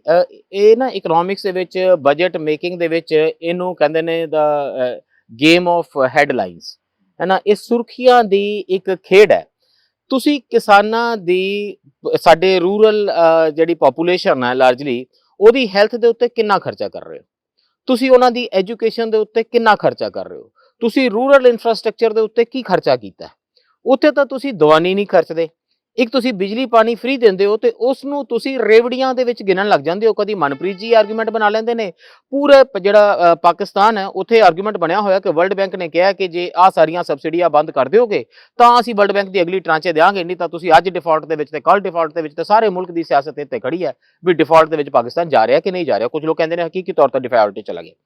ਸਵਾਲ ਇਹ ਹੈ ਕਿ ਸਾਡਾ 2011-12 ਤੋਂ ਲੈ ਕੇ 2021 ਤੱਕ ਦਾ ਜਿਹੜਾ ਗਰੋਥ ਰੇਟ ਹੈ ਉਹ 4.5% ਤੋਂ ਉੱਤੇ ਨਹੀਂ ਜਾ ਰਿਹਾ। ਅਸੀਂ ਜੇ ਕੰਟਰੀ ਦੀ ਲਿਸਟ ਬਣਾਓ ਤੁਸੀਂ ਸਟੇਟਾਂ ਦੀ, ਤਾਂ ਗਰੋਥ ਰੇਟ ਦੇ ਮੁਤਾਬਕ ਲਗਭਗ 19ਵੇਂ-20ਵੇਂ ਨੰਬਰ ਦੇ ਉੱਤੇ ਲਗਾਤਾਰ ਆ ਰਹੇ ਹਾਂ। ਪਰ ਕੈਪੀਟਾ ਇਨਕਮ ਸਾਡੀ ਸਟੇਟ ਦੀ 3% ਤੋਂ ਉੱਤੇ ਉਹਦਾ ਗਰੋਥ ਰੇਟ ਨਹੀਂ ਜਾ ਰਿਹਾ। ਚੰਗੀਆਂ ਸਟੇਟਾਂ ਦੀ ਪਰ ਕੈਪੀਟਾ ਇਨਕਮ 7% ਗਰੋਥ ਰੇਟ ਹੈ ਤੇ ਹਕੀਕੀ ਪਰ ਕੈਪੀਟਾ 6% ਦੇ ਉੱਤੇ ਖੜਾ ਹੋਇਆ। ਹੁਣ ਸਵਾਲ ਇਹ ਹੈ ਕਿ ਅਸੀਂ ਜੇ ਅੱਜ 30% 31% ਦੇ ਆਸ-ਪਾਸ ਸਾਡਾ ਪ੍ਰਾਇਮਰੀ ਸੈਕਟਰ ਹੈ, 46% ਸਾਡਾ ਸਰਵਿਸ ਸੈਕਟਰ ਹੈ, 23% ਸਾਡਾ ਸੈਕੰਡਰੀ ਸੈਕਟਰ ਹੈ। ਇਹ ਸਾਰੀਆਂ ਰੇਸ਼ੋਜ਼ ਇਸ ਤੋਂ ਉਲਟ ਹੋਣੀਆਂ ਚਾਹੀਦੀਆਂ ਸੀ। ਕਮਲ ਜੀ ਤਰ੍ਹਾਂ ਨੇ ਕਿਹਾ ਕਿ ਪ੍ਰਾਇਮਰੀ ਸੈਕਟਰ ਜਿਹੜਾ ਸਾਡੀ ਐਗਰੀਕਲਚਰ ਦਾ, ਉਹ ਤਾਂ ਪਹਿਲਾਂ ਹੀ ਇੰਨੇ ਜ਼ਿਆਦਾ ਲੋਕਾਂ ਨੂੰ ਸਮੋਈ ਬੈਠਾ ਜਿਹੜੀ ਉਹਦੀ ਸਮਰੱਥਾ ਹੀ ਨਹੀਂ ਆ। ਉਹਨਾਂ ਲਈ ਉਹ ਨਾ ਰੈਵਨਿਊ ਜਨਰੇਟ ਕਰ ਸਕਦੀ ਹੈ ਨਾ ਜੀਵਨ ਪੱਧਰ ਜਨਰੇਟ ਕਰ ਸਕਦੀ ਹੈ। 16% 15 ਤੋਂ 16% ਉਹ ਕਹਿੰਦੇ ਨੇ ਪ੍ਰਾਇਮਰੀ ਸੈਕਟਰ ਦਾ ਰੋਲ ਹੋਣਾ ਚਾਹੀਦਾ, ਟਰਸ਼ਰੀ ਸੈਕਟਰ 50 ਤੋਂ ਉੱਤੇ ਹੋਣਾ ਚਾਹੀਦਾ। ਬਾਕੀ ਜਿਹੜਾ ਸੈਕੰਡਰੀ ਸੈਕਟਰ ਹੈ ਜਿਹੜਾ ਸਾਡਾ ਬਿਲਕੁਲ ਡੈਡ ਹੋਇਆ ਪਿਆ, ਉਹ ਲਗਭਗ 30-35% ਦੇ ਆਸ-ਪਾਸ ਹੋਣਾ ਚਾਹੀਦਾ। ਉਸ ਪਾਸੇ ਤੁਸੀਂ ਮੈਨੂੰ ਦੱਸੋ ਵੀ ਕਿਹੜਾ ਡਿਬੇਟ ਉਸ ਪਾਸੇ ਨੂੰ ਚੱਲ ਰਿਹਾ। ਇਹ ਜਿਹੜੀ ਸਾਰੀ ਫਿਗਰ ਵਰਕ ਜਿਹੜਾ ਵੀ ਹੁੰਦਾ ਹੈ ਸਾਡੇ ਕੋਲ ਅੱਜ ਕੱਲ੍ਹ ਆਉਂਦਾ ਹੈ, ਉਹ ਇੱਕ ਸਪੈਸ਼ਲ ਡਿਵੈਲਪਮੈਂਟ ਦੀ ਅਪਰੋਚ ਡਿਵੈਲਪਮੈਂਟ ਦੇ ਮਾਡਲ ਚੋਂ ਆਇਆ ਹੋਇਆ। ਜਿਹੜੇ ਲੋਕ ਕਹਿੰਦੇ ਡਿਵੈਲਪਮੈਂਟ ਇੱਧਰ ਹੀ ਜਾਣੀ ਹੈ, ਡਿਵੈਲਪਮੈਂਟ ਦਾ ਇਹੀ ਰਸਤਾ ਹੈ। ਅੱਜ ਕੱਲ੍ਹ ਕੁਐਸਚਨ ਇਹ ਵੀ ਤਾਂ ਪੈਦਾ ਹੋ ਰਿਹਾ ਨਾ ਕਿ ਡਿਵੈਲਪਮੈਂਟ ਦਾ ਇਹੀ ਰਸਤਾ ਕਿਉਂ ਹੈ, ਕੋਈ ਹੋਰ ਰਸਤਾ ਵੀ ਤਾਂ ਹੋ ਸਕਦਾ ਹੈ। ਤੁਸੀਂ ਪ੍ਰਾਇਮਰੀ ਸੈਕਟਰ ਨੂੰ ਰਿਵਰਸ ਕਰ ਲਓ। ਤੁਸੀਂ ਮੈਂ ਕਹਿ ਰਿਹਾ ਜੇ ਸਟੇਟ ਫੈਸਲਾ ਕਰੇ ਨਾ, ਸਟੇਟ ਇੱਥੇ ਇੱਕ ਡਿਬੇਟ ਤਾਂ ਚਲਾਵੇ ਕਿ ਕੀ ਅਸੀਂ ਜਿਹੜਾ ਰੈਗੂਲਰ ਜਿਹੜਾ ਇਕਨੋਮਿਸਟ ਕਹਿੰਦੇ ਨੇ ਕਿ ਟਰਸ਼ਰੀ ਸੈਕਟਰ ਨੇ ਆਸਤਾ 50% ਤੋਂ ਉੱਪਰ ਜਾਣਾ ਹੈ, ਸਟੇਟ ਇਹ ਫੈਸਲਾ ਕਰੇ। ਔਰ ਇਹ ਸਵਾਲ ਫਿਰ ਇਕਨੋਮਿਕਸ ਦਾ ਨਹੀਂ ਰਹਿ ਜਾਂਦਾ, ਇਹ ਸਵਾਲ ਪੋਲਿਟਿਕਸ ਦਾ ਹੋ ਜਾਂਦਾ, ਇਹ ਫਿਰ ਪੋਲੀਟੀਕਲ ਇਕਨੋਮੀ ਦਾ ਸਵਾਲ ਹੋ ਜਾਂਦਾ। ਸਟੇਟ ਇਹ ਫੈਸਲਾ ਕਰੇ ਕਿ ਅਸੀਂ ਪ੍ਰਾਇਮਰੀ ਸੈਕਟਰ, ਅਸੀਂ ਲਾਈਵ ਸਟਾਕ ਤੇ ਐਗਰੀਕਲਚਰ ਨੂੰ ਹੀ ਰੱਖਣਾ, ਸਾਡੇ ਕੋਲ ਹੱਲ ਨਹੀਂ, ਇੰਨੇ ਬੰਦੇ ਹੋਰ ਕਿੱਥੇ ਜਾਣਗੇ, ਅਸੀਂ ਇਸ ਨੂੰ 50-51% ਤੇ ਲੈ ਕੇ ਜਾਵਾਂਗੇ। ਤਾਂ ਤੁਸੀਂ ਮੈਨੂੰ ਦੱਸੋ, ਤੁਹਾਡੇ ਕੋਲ ਇੱਕ ਇਕਨੋਮਿਕ ਚੈਲੰਜ ਹੈ, ਤੁਹਾਡੇ ਕੋਲ ਇੱਕ ਐਨਵਾਇਰਨਮੈਂਟਲ ਚੈਲੰਜ ਹੈ, ਇੱਕ ਜੇ ਪ੍ਰਾਇਮਰੀ ਸੈਕਟਰ ਦੇ ਵਿੱਚ ਸਾਡੇ ਐਫੀਸ਼ੀਐਂਸੀ ਬਹੁਤ ਵੱਡਾ ਚੈਲੰਜ ਹੈ, ਔਰ ਇੱਕ ਸਾਡੇ ਚੈਲੰਜ ਜਿਹੜਾ ਇਕੁਇਟੀ ਦੇ ਨਾਲ ਲਿੰਕਡ ਚੈਲੰਜ ਹੈ। ਇਹ ਚਾਰੇ ਚੈਲੰਜਸ ਨਾਲ ਸਟੇਟ ਨੇ ਮੱਥਾ ਲਾਉਣ ਲਈ ਕਿਵੇਂ ਕਰਨਾ ਹੈ? ਮੈਨੂੰ ਤਾਂ ਤੁਸੀਂ ਜਿਹੜੇ ਪਾਸਿਓਂ ਮਰਜ਼ੀ ਲਾਓ, ਮੈਨੂੰ ਤਾਂ ਇਹ ਕਿ ਇਨਵੈਸਟਮੈਂਟ ਟੂ ਜੀਐਸਡੀਪੀ ਰੇਸ਼ੋ ਸਾਹਮਣੇ ਦਿਸਣੀ ਚਾਹੀਦੀ ਹੈ। ਜੇ ਉਹ ਤੁਸੀਂ 30-35% ਉੱਤੇ ਹੋ, ਇੰਡਸਟਰੀਅਲ ਸਟੇਟਸ ਜਾ ਰਹੀਆਂ 40% ਦੇ ਉੱਤੇ, ਤੁਹਾਡੀ ਗਿਰੀ ਪਈ ਅੱਜ 16% ਦੇ ਉੱਤੇ। ਆ 94-95 ਜਿਸ ਵੇਲੇ ਅਸੀਂ ਬਜਟ ਕਵਰ ਕਰਨੇ ਸ਼ੁਰੂ ਕੀਤੇ ਸੀ ਤੇ ਪੰਜਾਬ ਦੀ ਜਿਹੜੀ ਇਨਵੈਸਟਮੈਂਟ ਟੂ ਜੀਐਸਡੀਪੀ ਰੇਸ਼ੋ ਸੀਗੀ ਉਹ 32-33-34% ਦੇ ਆਸ-ਪਾਸ ਹੁੰਦੀ ਸੀ, ਅੱਜ 15-16% ਤੇ ਆਈ ਪਈ ਹੈ। ਮੇਰੇ ਸਾਹਮਣੇ ਉੜੀਸਾ ਪਿਆ 40% ਦੇ ਉੱਤੇ, ਕੇਰਲਾ ਜਿਹਦੀ ਐਗਜ਼ਾਮਪਲ ਦਿੰਦੇ 45% ਤੇ ਚੱਲ ਰਿਹਾ। ਕਰਜ਼ਾ 45% ਹੈ, ਕਰਜ਼ੇ ਦੀ ਸਰਵਿਸਿੰਗ ਲਈ 45%, ਟੋਟਲ ਜਿਹੜਾ ਰੈਵਨਿਊ ਰਿਸਿਟਸ ਦਾ 45-45% ਕਰਜ਼ੇ ਦੀ ਸਰਵਿਸਿੰਗ ਤੇ ਜਾ ਰਿਹਾ। ਕਮਲ ਜੀ ਲੇਕਿਨ ਮੈਂ ਹੋਰ ਰਿਲੇਟ ਕਰਦੇ ਹਾਂ, ਮੈਂ ਕੁਐਸਚਨ ਤੋਂ ਪਹਿਲਾਂ ਆਪਾਂ ਇਸੇ ਗੱਲ ਨੂੰ ਥੋੜਾ ਜਿਹਾ ਮਤਲਬ ਮੈਨੂੰ ਲੱਗਦਾ ਇਸੇ ਕੰਟੀਨਿਊਟੀ ਦੇ ਵਿੱਚ ਉੜੀਸਾ ਦੇ ਜਦੋਂ ਆਪਾਂ ਇਸ ਟ੍ਰੈਪ 'ਚ ਫਸਾਂਗੇ ਕਿ ਕਿੱਥੇ ਪਰਸੈਂਟੇजेस ਬੈਟਰ ਨੇ, ਤਾਂ ਮੈਨੂੰ ਲੱਗਦਾ ਉਹਦੇ 'ਚ ਆਪਾਂ ਇਹ ਜਿਹੜਾ ਐਂਕਰ ਕੁਐਸਚਨ ਹੈ ਨਾ, ਜਿਹੜਾ ਹਮੀਰ ਜੀ ਹੁਣੀ ਪੇਸ਼ ਕੀਤਾ ਉਹਨਾਂ ਨੇ ਕਿ ਕੁਐਸਚਨ ਮਾਡਲ ਦਾ ਕਿਹੜਾ ਮਾਡਲ ਫੋਲੋ ਕਰਨਾ ਹੈ। ਹੁਣ ਮੰਨ ਲਓ ਜੇ ਆਪਾਂ ਇਹ ਮੰਨ ਲਈਏ ਕਿ ਜੇ ਉੜੀਸਾ, ਕਿਉਂਕਿ ਜਦੋਂ ਉੜੀਸਾ ਦੀ ਗੱਲ ਕਰ ਰਹੇ ਹਾਂ, ਉਸੇ ਉੜੀਸਾ ਦੇ ਵਿੱਚ ਸਭ ਤੋਂ ਵੱਧ ਬੁਰੀ ਹਾਲਤਾਂ ਦੇ ਵਿੱਚ ਰਹਿਣ ਵਾਲੀ ਟ੍ਰਾਈਬਲ ਪੋਪੂਲੇਸ਼ਨ ਰਹਿੰਦੀ ਹੈ, ਉਸੇ ਉੜੀਸਾ ਦੇ ਵਿੱਚੋਂ ਸਭ ਤੋਂ ਜ਼ਿਆਦਾ ਉਮਦਾ ਜਿਹੜੇ ਮਿਨਰਲਸ ਨੇ ਉਹ ਨਿਕਲ ਕੇ ਉੱਥੇ ਨਿਆਮਗਿਰੀ ਹੈ। ਸੋ ਮੈਂ ਇਹ ਕਹਿਣਾ ਚਾਹ ਰਿਹਾ ਕਿ ਜਦੋਂ ਤੱਕ ਇਹ ਪਾੜਾ ਜਿਹੜਾ ਹੈਗਾ ਇਹਨੂੰ ਨਹੀਂ ਮੈਚ ਕਰਾਇਆ ਜਾਂਦਾ, ਇਹ ਪੈੜਾ ਕਿਹਨੇ ਮੈਚ ਕਰਾਣਾ ਹੈ? ਇਹ ਬੇਸਿਕਲੀ ਜਿਹੜਾ ਤੁਸੀਂ ਠੀਕ ਕਿਹਾ ਕਿ ਇਹ ਕੁਐਸਚਨ ਪੋਲੀਟੀਕਲ ਇਕਨੋਮੀ ਦਾ ਕੁਐਸਚਨ ਹੈ, ਇਹ ਪੋਲਿਟਿਕਸ ਦਾ ਕੁਐਸਚਨ ਹੈ। ਸਾਨੂੰ ਹਿੰਦੁਸਤਾਨ ਦੇ ਵਿੱਚ ਸਾਰੇ ਦੇ ਵਿੱਚ ਤੇ ਸਣੇ ਪੰਜਾਬ ਇਹ ਗੱਲ ਹਾਲੇ ਤੱਕ ਤੈਅ ਹੀ ਨਹੀਂ ਹੋ ਪਾ ਰਹੀ ਕਿ ਆਰਥਿਕਤਾ ਦੀ ਪਲੈਨਿੰਗ ਦਾ ਮੁੱਖ ਟੀਚਾ ਕੀ ਹੈ। ਸਾਡੇ ਇੱਥੇ ਜਿਵੇਂ ਹੁਣ ਤੁਸੀਂ ਗੱਲ ਆਪਾਂ ਕੀਤੀ ਹੈ ਪ੍ਰਾਇਮਰੀ ਸੈਕਟਰ ਤੇ ਜਿਹੜਾ ਸਰਵਿਸ ਸੈਕਟਰ ਜਾਂ ਕਹ ਲਓ ਟਰਸ਼ਰੀ ਸੈਕਟਰ, ਤੁਸੀਂ ਕਿਹਨੂੰ ਮੰਨਣਾ? ਔਰ ਇੱਕ ਹੋਰ ਮਸਲਾ ਹੈ ਜਿਹਨੂੰ ਅਸੀਂ ਪ੍ਰਾਇਮਰੀ ਮੰਨ ਲਈ, ਸਾਡਾ ਪ੍ਰਾਇਮਰੀ ਖੇਤੀ ਹੈ, ਖੇਤੀ ਰਹੇਗਾ ਹਜੇ ਲੰਬੇ ਸਮੇਂ ਤੱਕ। ਸਾਡੇ ਪ੍ਰਾਇਮਰੀ ਸੈਕਟਰ ਦੇ ਵਿੱਚੋਂ ਕਿਵੇਂ ਟਰਸ਼ਰੀ ਸੈਕਟਰ ਮਤਲਬ ਉਸ ਨੂੰ ਚੂਸਦਾ ਕਿਵੇਂ ਹੈ? ਮੈਂ ਉਹਦੀ ਇੱਕ ਛੋਟੀ ਜਿਹੀ ਉਦਾਹਰਨ ਦੇਣ ਦੀ ਕੋਸ਼ਿਸ਼ ਕਰ ਰਿਹਾ। ਕਿਸਾਨਾਂ ਨੂੰ ਕ੍ਰੈਡਿਟ ਕਾਰਡ ਦਿੱਤੇ, ਇਹ ਪੂਰੇ ਦੇਸ਼ ਦੇ ਵਿੱਚ ਵੱਡਾ ਕਪਲਾ ਜਿਹੜਾ ਪੀ ਸਾਈਨਾਥ ਹੋਣੀ ਉਹਦੇ ਤੇ ਬੋਲਦੇ ਰਹੇ ਨੇ। ਉਸ ਤੋਂ ਇਲਾਵਾ ਆਯੁਸ਼ਮਾਨ ਦਾ ਕੋਈ ਕਾਰਡ ਆ ਗਿਆ, ਉਸ ਤੋਂ ਇਲਾਵਾ ਕਿੰਨੇ ਸਾਰੇ ਹੋਰ ਐਸੇ ਕਾਰਡ ਆ ਗਏ ਜਿਹਦੇ ਤੇ ਤੁਹਾਡੀ ਕਾਈਂਡ ਆਫ ਇੰਸ਼ੋਰੈਂਸ ਜਿਹੜੀ ਹੈ ਹੋ ਰਹੀ ਹੈ। ਕਰੋੜਾਂ ਰੁਪਈਆ ਪਬਲਿਕ ਸੈਕਟਰ ਦਾ, ਪਬਲਿਕ ਮਨੀ ਜਿਹੜਾ ਹੈਗਾ ਉਹ ਉਹਨਾਂ ਪ੍ਰਾਈਵੇਟ ਕੰਪਨੀਆਂ ਨੂੰ ਦੇ ਦਿੱਤਾ ਜਾਂਦਾ ਕਿ ਤੁਸੀਂ ਸਾਡੇ ਲੋਕਾਂ ਨੂੰ ਸਰਵਿਸਿਜ਼ ਦਿਓਗੇ। ਉਹਦੀ ਬਜਾਏ ਜਿਹੜਾ ਇਨਫਰਾਸਟ੍ਰਕਚਰ ਇੱਥੇ ਐਗਜ਼ਿਸਟ ਕਰਦਾ ਹੈ, ਸਾਡੀ ਆਪਣੀ ਮੰਨ ਲਓ ਡਿਸਪੈਂਸਰੀਆਂ ਦਾ, ਸਾਡੇ ਹਸਪੀਟਲਾਂ ਦਾ, ਉਹਨੂੰ ਇੰਪਰੂਵ ਕਰਨ ਦੀ ਬਜਾਏ ਪ੍ਰਾਈਵੇਟ ਵਾਇਆ ਪ੍ਰਾਈਵੇਟ ਦੇਾਂਗੇ। ਸੋ ਇਹ ਕੀ ਹੋ ਰਿਹਾ ਹੈ? ਡਿਵੈਲਪ ਕਰੂਗਾ ਜਦੋਂ ਅੰਕੜੇ ਆਣਗੇ ਆਰਥਿਕਤਾ ਦੇ ਵਿੱਚ, ਉਦੋਂ ਇਹ ਅੰਕੜੇ ਟਰਸ਼ਰੀ ਇਕਨੋਮੀ ਦੇ ਅੰਕੜੇ ਆਣਗੇ। ਲੇਕਿਨ ਇਹ ਸਾਰੇ ਅੰਕੜੇ ਜਿਹੜੇ ਹੈਗੇ ਨੇ ਔਨ ਦੀ ਕਾਸਟ ਆਫ ਅਸੀਂ ਸਾਹਮਣੇ ਪ੍ਰਾਇਮਰੀ ਕਮਲ ਜਿਹੜਾ ਹੈਗਾ ਟੂ ਐਡ ਟੂ ਇਟ, ਅਸੀਂ ਆਪਣੇ ਸਾਹਮਣੇ ਸੈਕੰਡਰੀ ਸੈਕਟਰ ਨੂੰ ਪ੍ਰਾਇਮਰੀ ਸੈਕਟਰ ਨੂੰ ਚੂਸਦਾ ਦੇਖਿਆ। ਸਾਰੀ ਫੂਡ ਪ੍ਰੋਸੈਸਿੰਗ ਇੰਡਸਟਰੀ ਇਸ ਗੱਲ ਦੀ ਐਗਜ਼ਾਮਪਲ ਹੈ, ਇਹਦੀ ਐਗਜ਼ਾਮਪਲ ਹੈ। ਅਗਲਾ ਕੁਐਸਚਨ ਜਦੋਂ ਆਪਾਂ ਜੇ ਇਕਨੋਮੀ ਨੂੰ ਹਾਲਾਂਕਿ ਆਈਸੋਲੇਸ਼ਨ 'ਚ ਦੇਖਣ ਦਾ ਜਿਹੜਾ ਨਜ਼ਰੀਆ ਉਹ ਆਪਣੇ ਆਪ 'ਚ ਹੀ ਫਾਲਟ ਹੀ ਨਜ਼ਰ ਆਉਂਦਾ। ਹਾਂ ਬਿਲਕੁਲ, ਕਿਉਂਕਿ ਲੋਕਾਂ ਦੀ ਜ਼ਿੰਦਗੀ ਨਾਲ ਜੋੜ ਕੇ ਦੇਖਣੀ ਪਏਗੀ ਆਪਾਂ ਤੋਂ ਕਰਾਉਣਾ ਕੀ ਹੈ, ਰੋਜ਼ਗਾਰ। ਪਰ ਇਹਦੇ 'ਚ ਕੁਐਸਚਨ ਕੁਆਲਿਟੀ ਆਫ ਲਾਈਫ ਕਿ ਇੱਕ ਤਾਂ ਓਵਰਆਲ ਚਲੋ ਮਾਡਲ ਉਹ ਸਾਰਿਆਂ ਲਈ ਇੱਕੋ ਹੀ ਹੈ ਨਾ, ਜੇ ਆਪਾਂ ਕਹਿੰਦੇ ਆ ਕਿ ਉਸ ਪਾਸੇ ਵੱਲ ਜਾਂਦਾ। ਦੂਸਰਾ ਇਹ ਹੈ ਕਿ ਪਿਛਲੇ ਦਿਨਾਂ ਤੋਂ ਜਿਵੇਂ ਸਟੇਟਸ ਦੇ ਵਿੱਚ ਰਾਈਟਸ ਦਾ ਕੁਐਸਚਨ ਆਉਂਦਾ, ਜਿਵੇਂ ਹੁਣ ਜੀਐਸਟੀ ਹੈ, ਜੀਐਸਟੀ ਹੋ ਗਈ 5 ਸਾਲ ਦਾ ਉਹਨਾਂ ਨੇ ਇੱਕ ਬਾਰ ਲਾਤੀ ਕਿ 5 ਸਾਲ ਤੱਕ ਤੁਹਾਨੂੰ ਦੇਾਂਗੇ ਜੇ 14% ਤੁਹਾਡਾ ਨਹੀਂ ਗਰੋਥ ਹੁੰਦੀ 16-17,000 ਕਰੋੜ ਮਿਲਦਾ ਤੇ ਹਾਂ ਤੇ ਐਤਕੀ ਬੰਦ ਹੋ ਗਈ ਹੈ ਤੇ ਉਹ 16,000 ਕਰੋੜ ਜਿਹੜਾ ਨਹੀਂ ਮਿਲੂਗਾ ਉਹ ਘਾਟਾ ਇੱਕਦਮ ਪੈ ਗਿਆ ਸਟੇਟ ਨੂੰ ਤੇ ਉਹਦੇ ਚੋਂ ਕੰਪਨਸੇਟ ਕਿਵੇਂ ਕਰੇਗੀ। ਔਰ ਇਸੇ ਤਰੀਕੇ ਦੇ ਨਾਲ ਜਿਹੜੇ ਬਾਕੀ ਦੇ ਸਵਾਲ ਨੇ, ਔਰ ਪਹਿਲਾਂ ਸਕੀਮਾਂ ਚਲਾਤੀਆਂ ਉਹਨਾਂ ਨੇ, ਮੰਨ ਲਓ ਸਕੀਮ ਇਹ ਚਲਾਤੀ ਕਿ ਪੋਸਟ ਮੈਟ੍ਰਿਕ ਸਕਾਲਰਸ਼ਿਪ ਸਕੀਮ ਬਾਕੀ ਸੀ, ਉਹਨੇ ਕਹਿੰਦਾ 5 ਸਾਲ ਅਸੀਂ ਦੇਾਂਗੇ, ਉਦੋਂ ਬਾਅਦ ਤੁਹਾਡੇ ਪੱਲੇ ਪਾਤੀ ਹੈ ਨਾ, ਤੁਸੀਂ ਸਾਂਭੋ ਆਪਣਾ ਆਪ, ਜਿਵੇਂ ਨਹੀਂ ਸਾਂਭਣਾ ਤੇ ਨਾ ਸਾਂਭੋ। ਜਿਹੜੇ ਇਸ ਲੈਵਲ ਦੀ ਪਾਲਿਸੀ ਲੈਵਲ ਦੇ ਡਿਸੀਜਨ ਨੇ, ਤਾਂ ਫਿਰ ਸਟੇਟ ਗਵਰਨਮੈਂਟਾਂ ਉਸ ਪਾਲਿਸੀ ਤੇ ਕਿਉਂ ਨਹੀਂ ਲੜ ਰਹੀਆਂ ਉਸ ਪੱਧਰ ਦੇ ਉੱਤੇ? ਨਾ ਕੇਵਲ ਮੰਗਤਾ ਆਪਣੇ ਤਰੀਕੇ ਨਾਲ ਮੈਨੂੰ ਆਹ ਦੇ ਦਿਓ, ਆਹ ਦੇ ਦਿਓ, ਉਹ ਵੀ ਤਾਂ ਇੱਕ ਬੜੇ ਕੁਐਸਚਨ ਨੇ, ਇਹ ਪੋਲੀਟੀਕਲ ਕੁਐਸਚਨ ਵੀ ਹੈ। ਇਹ ਸਵਾਲ ਜਿਹੜੇ ਇਕਨੋਮਿਕਸ ਦੇ ਨੇ ਉਹ ਦਰਅਸਲ ਰਾਜਨੀਤੀ ਦੇ ਸਵਾਲ ਹੁੰਦੇ ਨੇ। ਅਦਰਵਾਈਜ਼ ਤਾਂ ਸਵਾਲ ਫਿਰ ਉੱਥੇ ਖਤਮ ਹੋ ਜਾਂਦਾ ਕਿ ਜੇ ਰੋਟੀ ਨਹੀਂ ਮਿਲਦੀ ਤਾਂ ਕੇਕ ਖਾ ਲੈਣ। ਉਹ ਤਾਂ ਸਲਾਹ ਤਾਂ ਬੜੀ ਚੰਗੀ ਸੀਗੀ, ਜੇ ਰੋਟੀ ਨਹੀਂ ਮਿਲਦੀ ਕੇਕ ਖਾ ਲੈਣ। ਸਿਰਫ ਫਰਕ ਇੰਨਾ ਹੀ ਸੀ ਕਿ ਲੋਕਾਂ ਨੇ ਸਿਰ ਧੜ ਨਾਲੋਂ ਅਲੱਗ ਕਰਕੇ ਤੇ ਮੈਰੀ ਐਂਟੋਨੇਟ ਦਾ ਗਲੀ ਦੇ ਵਿੱਚ ਪਿਆ ਸੀਗਾ। ਹੁਣ ਸਵਾਲ ਇਹ ਹੈ ਕਿ ਦੇਸ਼ ਦੇ ਕੁੱਲ ਸਰਮਾਏ ਦੀ ਡੈਵੋਲੂਸ਼ਨ ਕਿਸ ਤਰੀਕੇ ਨਾਲ ਹੋਵੇਗੀ, ਕਿੰਨਾ ਕਿਸ ਨੂੰ ਮਿਲੇਗਾ? ਇਹ ਲਾਰਜਲੀ ਜੇ ਤੁਸੀਂ ਇਹਨੂੰ ਕਾਮਰੇਡੀ ਭਾਸ਼ਾ ਦੇ ਵਿੱਚ ਸਵਾਲ ਨੂੰ ਦੇਖਣਾ ਹੋਵੇ ਤੇ ਇਹ ਸੋਸ਼ਲਿਜ਼ਮ ਦਾ ਸਵਾਲ ਲੱਗਣ ਲੱਗ ਜਾਏਗਾ। ਜਿਹੜਾ ਸਾਡੇ ਰਿਫਾਰਮਿਸਟ ਇਕਨੋਮਿਸਟਾਂ ਨੇ ਇਸ ਸਵਾਲ ਨੂੰ ਬਣਾਇਆ, ਉਹਨਾਂ ਨੇ ਕਿਹਾ ਕਿ ਅਸੀਂ ਦੇਖੋ ਇਹਦੇ ਲਈ ਇੱਕ ਜੀਐਸਟੀ ਲੈ ਆਂਦਾ ਤੇ ਜੀਐਸਟੀ ਬੇਸਿਕਲੀ ਇਹ ਤੈਅ ਕਰ ਰਿਹਾ ਕਿ ਸਟੇਟ ਆਪਣੇ ਲੋਕਾਂ ਤੋਂ ਟੈਕਸ ਇਕੱਠਾ ਕਰਕੇ ਕੇਂਦਰ ਦੇ ਮਰਜ਼ੀ ਦੇ ਰੇਟਾਂ ਦੇ ਅਨੁਸਾਰ ਕੇਂਦਰ ਨੂੰ ਦੇਵੇਗੀ, ਉਹਦੇ ਵਿੱਚੋਂ ਕੇਂਦਰ ਸਟੇਟਾਂ ਨੂੰ ਕੀ ਦੇਵੇਗਾ ਇਹ ਕੇਂਦਰ ਨਿਰਧਾਰਿਤ ਕਰੇਗਾ। ਦਰਅਸਲ ਇਹ ਜਿਹੜਾ ਵਨ ਨੇਸ਼ਨ ਬਣਾਉਣ ਦਾ ਕਨਸੈਪਟ ਹੈ, ਇਹ ਫੈਡਰਲਿਜ਼ਮ ਦੇ ਅਗੇਂਸਟ ਜਾ ਰਿਹਾ ਹੈ। ਰੈਵਨਿਊ ਦੇ ਨਾਲ ਸਭ ਕੁਝ ਜੁੜਿਆ ਹੋਇਆ। ਸਟੇਟ ਨੂੰ ਪੈਸਾ ਕਿੰਨਾ ਆਉਂਦਾ ਹੈ, ਇੱਥੋਂ ਤੈਅ ਹੁੰਦਾ ਹੈ ਕਿ ਸਾਡੇ ਬੱਚੇ ਕਿਹੋ ਜਿਹੇ ਸਕੂਲਾਂ 'ਚ ਜਾਣਗੇ, ਸਾਡੇ ਬਜ਼ੁਰਗਾਂ ਨੂੰ ਕਿਹੋ ਜਿਹੀ 올ਡ ਹੈਲਥ ਕੇਅਰ ਮਿਲੇਗੀ, ਸਾਡਾ ਸੋਸ਼ਲ ਸਿਕਿਉਰਿਟੀ ਨੈਟਵਰਕ ਕਿਹੋ ਜਿਹਾ ਹੋਵੇਗਾ, ਮੇਰੇ ਖੇਤ ਮਜ਼ਦੂਰ ਨੂੰ ਕਿੰਨਾ ਪੈਸਾ ਮਿਲੇਗਾ। ਇਹ ਸਾਰਾ ਕੁਝ ਡੈਵੋਲੂਸ਼ਨ ਆਫ ਫੰਡਸ ਤੋਂ ਸਟਾਰਟ ਹੁੰਦਾ ਹੈ। ਪਰ ਜੇ ਅਸੀਂ ਆਪਣੀਆਂ ਸੂਬਾ ਸਰਕਾਰਾਂ ਨੂੰ ਦੇਖੀਏ, ਮਤਲਬ ਬਾਕੀਆਂ ਦਾ ਵੀ ਇਹੀ ਹਾਲ ਹੈ। ਮੈਂ ਇਕੱਲੇ ਪੰਜਾਬ ਦੀ ਗੱਲ ਜੇ ਕਰਾਂ ਤੇ ਆਮ ਆਦਮੀ ਪਾਰਟੀ ਤਾਂ ਸਲੋਗਨ ਵੀ ਉਹ ਬੋਰੋ ਕਰ ਰਹੀ ਹੈ ਜਿਹੜਾ ਮੋਦੀ ਸਾਹਿਬ ਘੜ ਕੇ ਦਿੰਦੇ ਨੇ। ਇਹ ਪਿੱਛੇ ਜੇ ਭਗਵੰਤ ਮਾਨ ਹੋਰਾਂ ਨੇ ਗੱਲ ਕੀਤੀ ਹੈ ਕਿ ਅਸੀਂ 1 ਡਿਸਟ੍ਰਿਕਟ 1 ਪ੍ਰੋਡਕਟ ਅੱਗੇ ਲਿਜਾਵਾਂਗੇ। ਇਹ ਨਰਿੰਦਰ ਮੋਦੀ ਹੋਰਾਂ ਨੇ ਸਲੋਗਨ ਬਣਾ ਕੇ ਦਿੱਤਾ। ਸਟੇਟ ਹੱਥ ਜੋੜ ਕੇ ਸਲੋਗਨ ਨੂੰ ਇਵੇਂ ਪ੍ਰਵਾਨਗੀ ਦੇ ਰਹੀ ਹੈ ਕਿ ਸਾਨੂੰ ਤਾਂ ਸਾਰਾ ਇਕਨੋਮਿਕ ਮਾਡਲ ਹੀ ਜਿਵੇਂ ਉਹਨਾਂ ਦਾ ਸੂਟ ਕਰ ਰਿਹਾ ਹੋਵੇ। ਜਿਸ ਵੇਲੇ ਤੁਸੀਂ ਇੰਡਸਟਰੀਅਲਿਸਟਾਂ ਦੇ ਨਾਲ ਮੀਟਿੰਗ ਕਰਕੇ ਕਹਿ ਰਹੇ ਹੋ ਕਿ ਤੁਹਾਡੇ ਲਈ ਅਸੀਂ CLU ਨੂੰ ਆਸਾਨ ਕਰ ਦਿਆਂਗੇ, ਲੈਂਡ ਯੂਜ਼ ਜਦੋਂ ਮਰਜ਼ੀ ਤੁਸੀਂ ਚੇਂਜ ਕਰ ਲਵੋ, ਤੇ ਅਸੀਂ ਕਿਸੇ ਨੂੰ ਇਹ ਇਜਾਜ਼ਤ ਨਹੀਂ ਦਿਆਂਗੇ ਕਿ ਇੰਡਸਟਰੀਅਲਿਸਟਾਂ ਦੇ ਕੰਮ 'ਚ ਰੁਕਾਵਟ ਪਾ ਸਕੇ, ਕੋਈ ਇੱਥੇ ਧਰਨੇ ਲਾ ਲਵੇ, ਕੋਈ ਉੱਥੇ ਧਰਨੇ ਲਾ ਲਵੇ, ਇਹਦੇ ਅਸੀਂ ਅਗੇਂਸਟ ਬੋਲਾਂਗੇ। ਤਾਂ ਤੁਸੀਂ ਕਿਸ ਦੀ ਜ਼ੁਬਾਨ ਬੋਲ ਰਹੇ ਹੋ, ਕਿਸ ਦੀ ਭਾਸ਼ਾ ਬੋਲ ਰਹੇ ਹੋ? ਇਹਦੇ ਵਿੱਚ ਰਾਜਨੀਤੀ ਹੈ, ਇਹਦੇ ਵਿੱਚ ਅਰਥਚਾਰਾ ਵੀ ਹੈ, ਪਰ ਇਹਦੇ ਵਿੱਚ ਇਹ ਫੈਸਲੇ ਵੀ ਹਨ ਕਿ ਕੌਣ ਸੜਕਾਂ ਤੇ ਤੁਰ ਪਾਵੇਗਾ, ਕੌਣ ਸਿਹਤਮੰਦ ਰਹਿ ਪਾਵੇਗਾ, ਕੌਣ ਐਜੂਕੇਟ ਹੋ ਪਾਵੇਗਾ, ਕਿਸ ਦੇ ਬੱਚੇ ਆਪਣੇ ਉਹੋ ਜਿਹੇ ਰੁਜ਼ਗਾਰ ਦੀ ਤਲਾਸ਼ ਲਈ ਵਿਦੇਸ਼ੀ ਧਰਤੀਆਂ ਦੇ ਉੱਤੇ ਧੱਕੇ ਖਾਂਦੇ ਫਿਰਨਗੇ। ਕੀ ਕਰਨਗੇ ਉੱਥੇ ਜਾ ਕੇ? ਟਰੱਕ ਚਲਾਉਣਗੇ, ਇੱਥੇ ਚਲਾਉਣ ਨੂੰ ਟਰੱਕ ਘੱਟ ਨੇ। ਸਫਾਈਆਂ ਕਰਨਗੇ, ਇੱਥੇ ਕਰਨ ਨੂੰ ਸਫਾਈਆਂ ਘੱਟ ਨੇ। ਦਰਅਸਲ ਉੱਥੇ ਚੰਗਾ ਜੀਵਨ ਜਿਉਣ ਜੋਗਾ ਪੈਸਾ ਮਿਲਦਾ, ਜਿਹੜਾ ਅਸੀਂ ਇੱਥੇ ਉਸ ਨੂੰ ਡਿਨਾਈ ਕਰਦੇ ਹਾਂ। 10 ਘੰਟੇ ਹੱਡ ਭੰਨਵੀਂ ਮਿਹਨਤ ਕਰਦੇ ਖੇਤ ਮਜ਼ਦੂਰ ਨੂੰ ਕੀ ਮਿਲਦਾ? ਜ਼ਰਾ ਡਾਲਰ ਕਨਵਰਜਨ ਕਰਕੇ ਦੇਖ ਲਵੋ। ਇਸੇ ਚ ਜੇ ਮੈਂ ਗੱਲ ਕਰਾਂ ਕਮਲ ਜੀ, ਜਿਹੜਾ GST ਠੀਕ ਹੈ ਹੋ ਗਿਆ, ਪਰ ਜਿਨ੍ਹਾਂ ਤੋਂ GST ਦੇ ਤਰੀਕੇ ਨਾਲ ਜਿਹੜੀਆਂ ਚੀਜ਼ਾਂ ਤੋਂ ਫਾਇਦਾ ਮਿਲਣਾ ਸੀ, ਪੈਟਰੋਲ ਹੈ, ਡੀਜ਼ਲ ਹੈ, ਗੈਸ ਹੈ, ਉਹ ਤੁਸੀਂ ਉਹਦੇ ਘੇਰੇ ਚ ਨਹੀਂ ਲਿਆਉਂਦੇ। ਔਰ ਬਾਹਰ ਰਹਿ ਗਿਆ। ਉਹਦੇ ਚ ਵੀ ਜਿਹੜਾ ਤੁਸੀਂ ਟੈਕਸ ਲਾ ਕੇ ਕਿਸੇ ਕੋਈ ਫਿਗਰ ਆਉਂਦੀ ਹੈ 3,60,000 ਕਰੋੜ ਰੁਪਇਆ ਕਮਾ ਲਿਆ, ਉਹ ਕਹਿੰਦੇ ਨੇ ਤੁਸੀਂ ਸਰਚਾਰਜ ਤੇ ਤੁਸੀਂ ਜਿਹੜਾ ਸੈਸ ਲਾਉਣਾ ਸ਼ੁਰੂ ਕਰਤਾ।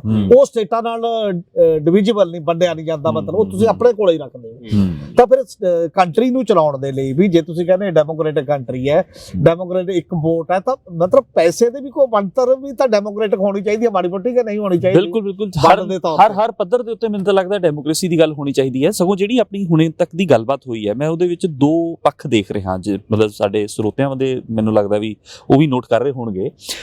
ਇੱਕ ਕਿ ਅਸੀਂ ਆਰਥਿਕ ਮਾਡਲ ਦੀ ਗੱਲ ਕਰ ਰਹੇ ਹਾਂ, ਇੱਕ ਅਸੀਂ ਫਾਈਨੈਂਸ਼ੀਅਲ ਮੈਨੇਜਮੈਂਟ ਦੀ ਗੱਲ ਕਰ ਰਹੇ ਹਾਂ। ਇਹ 2 ਚੀਜ਼ਾਂ ਨੇ।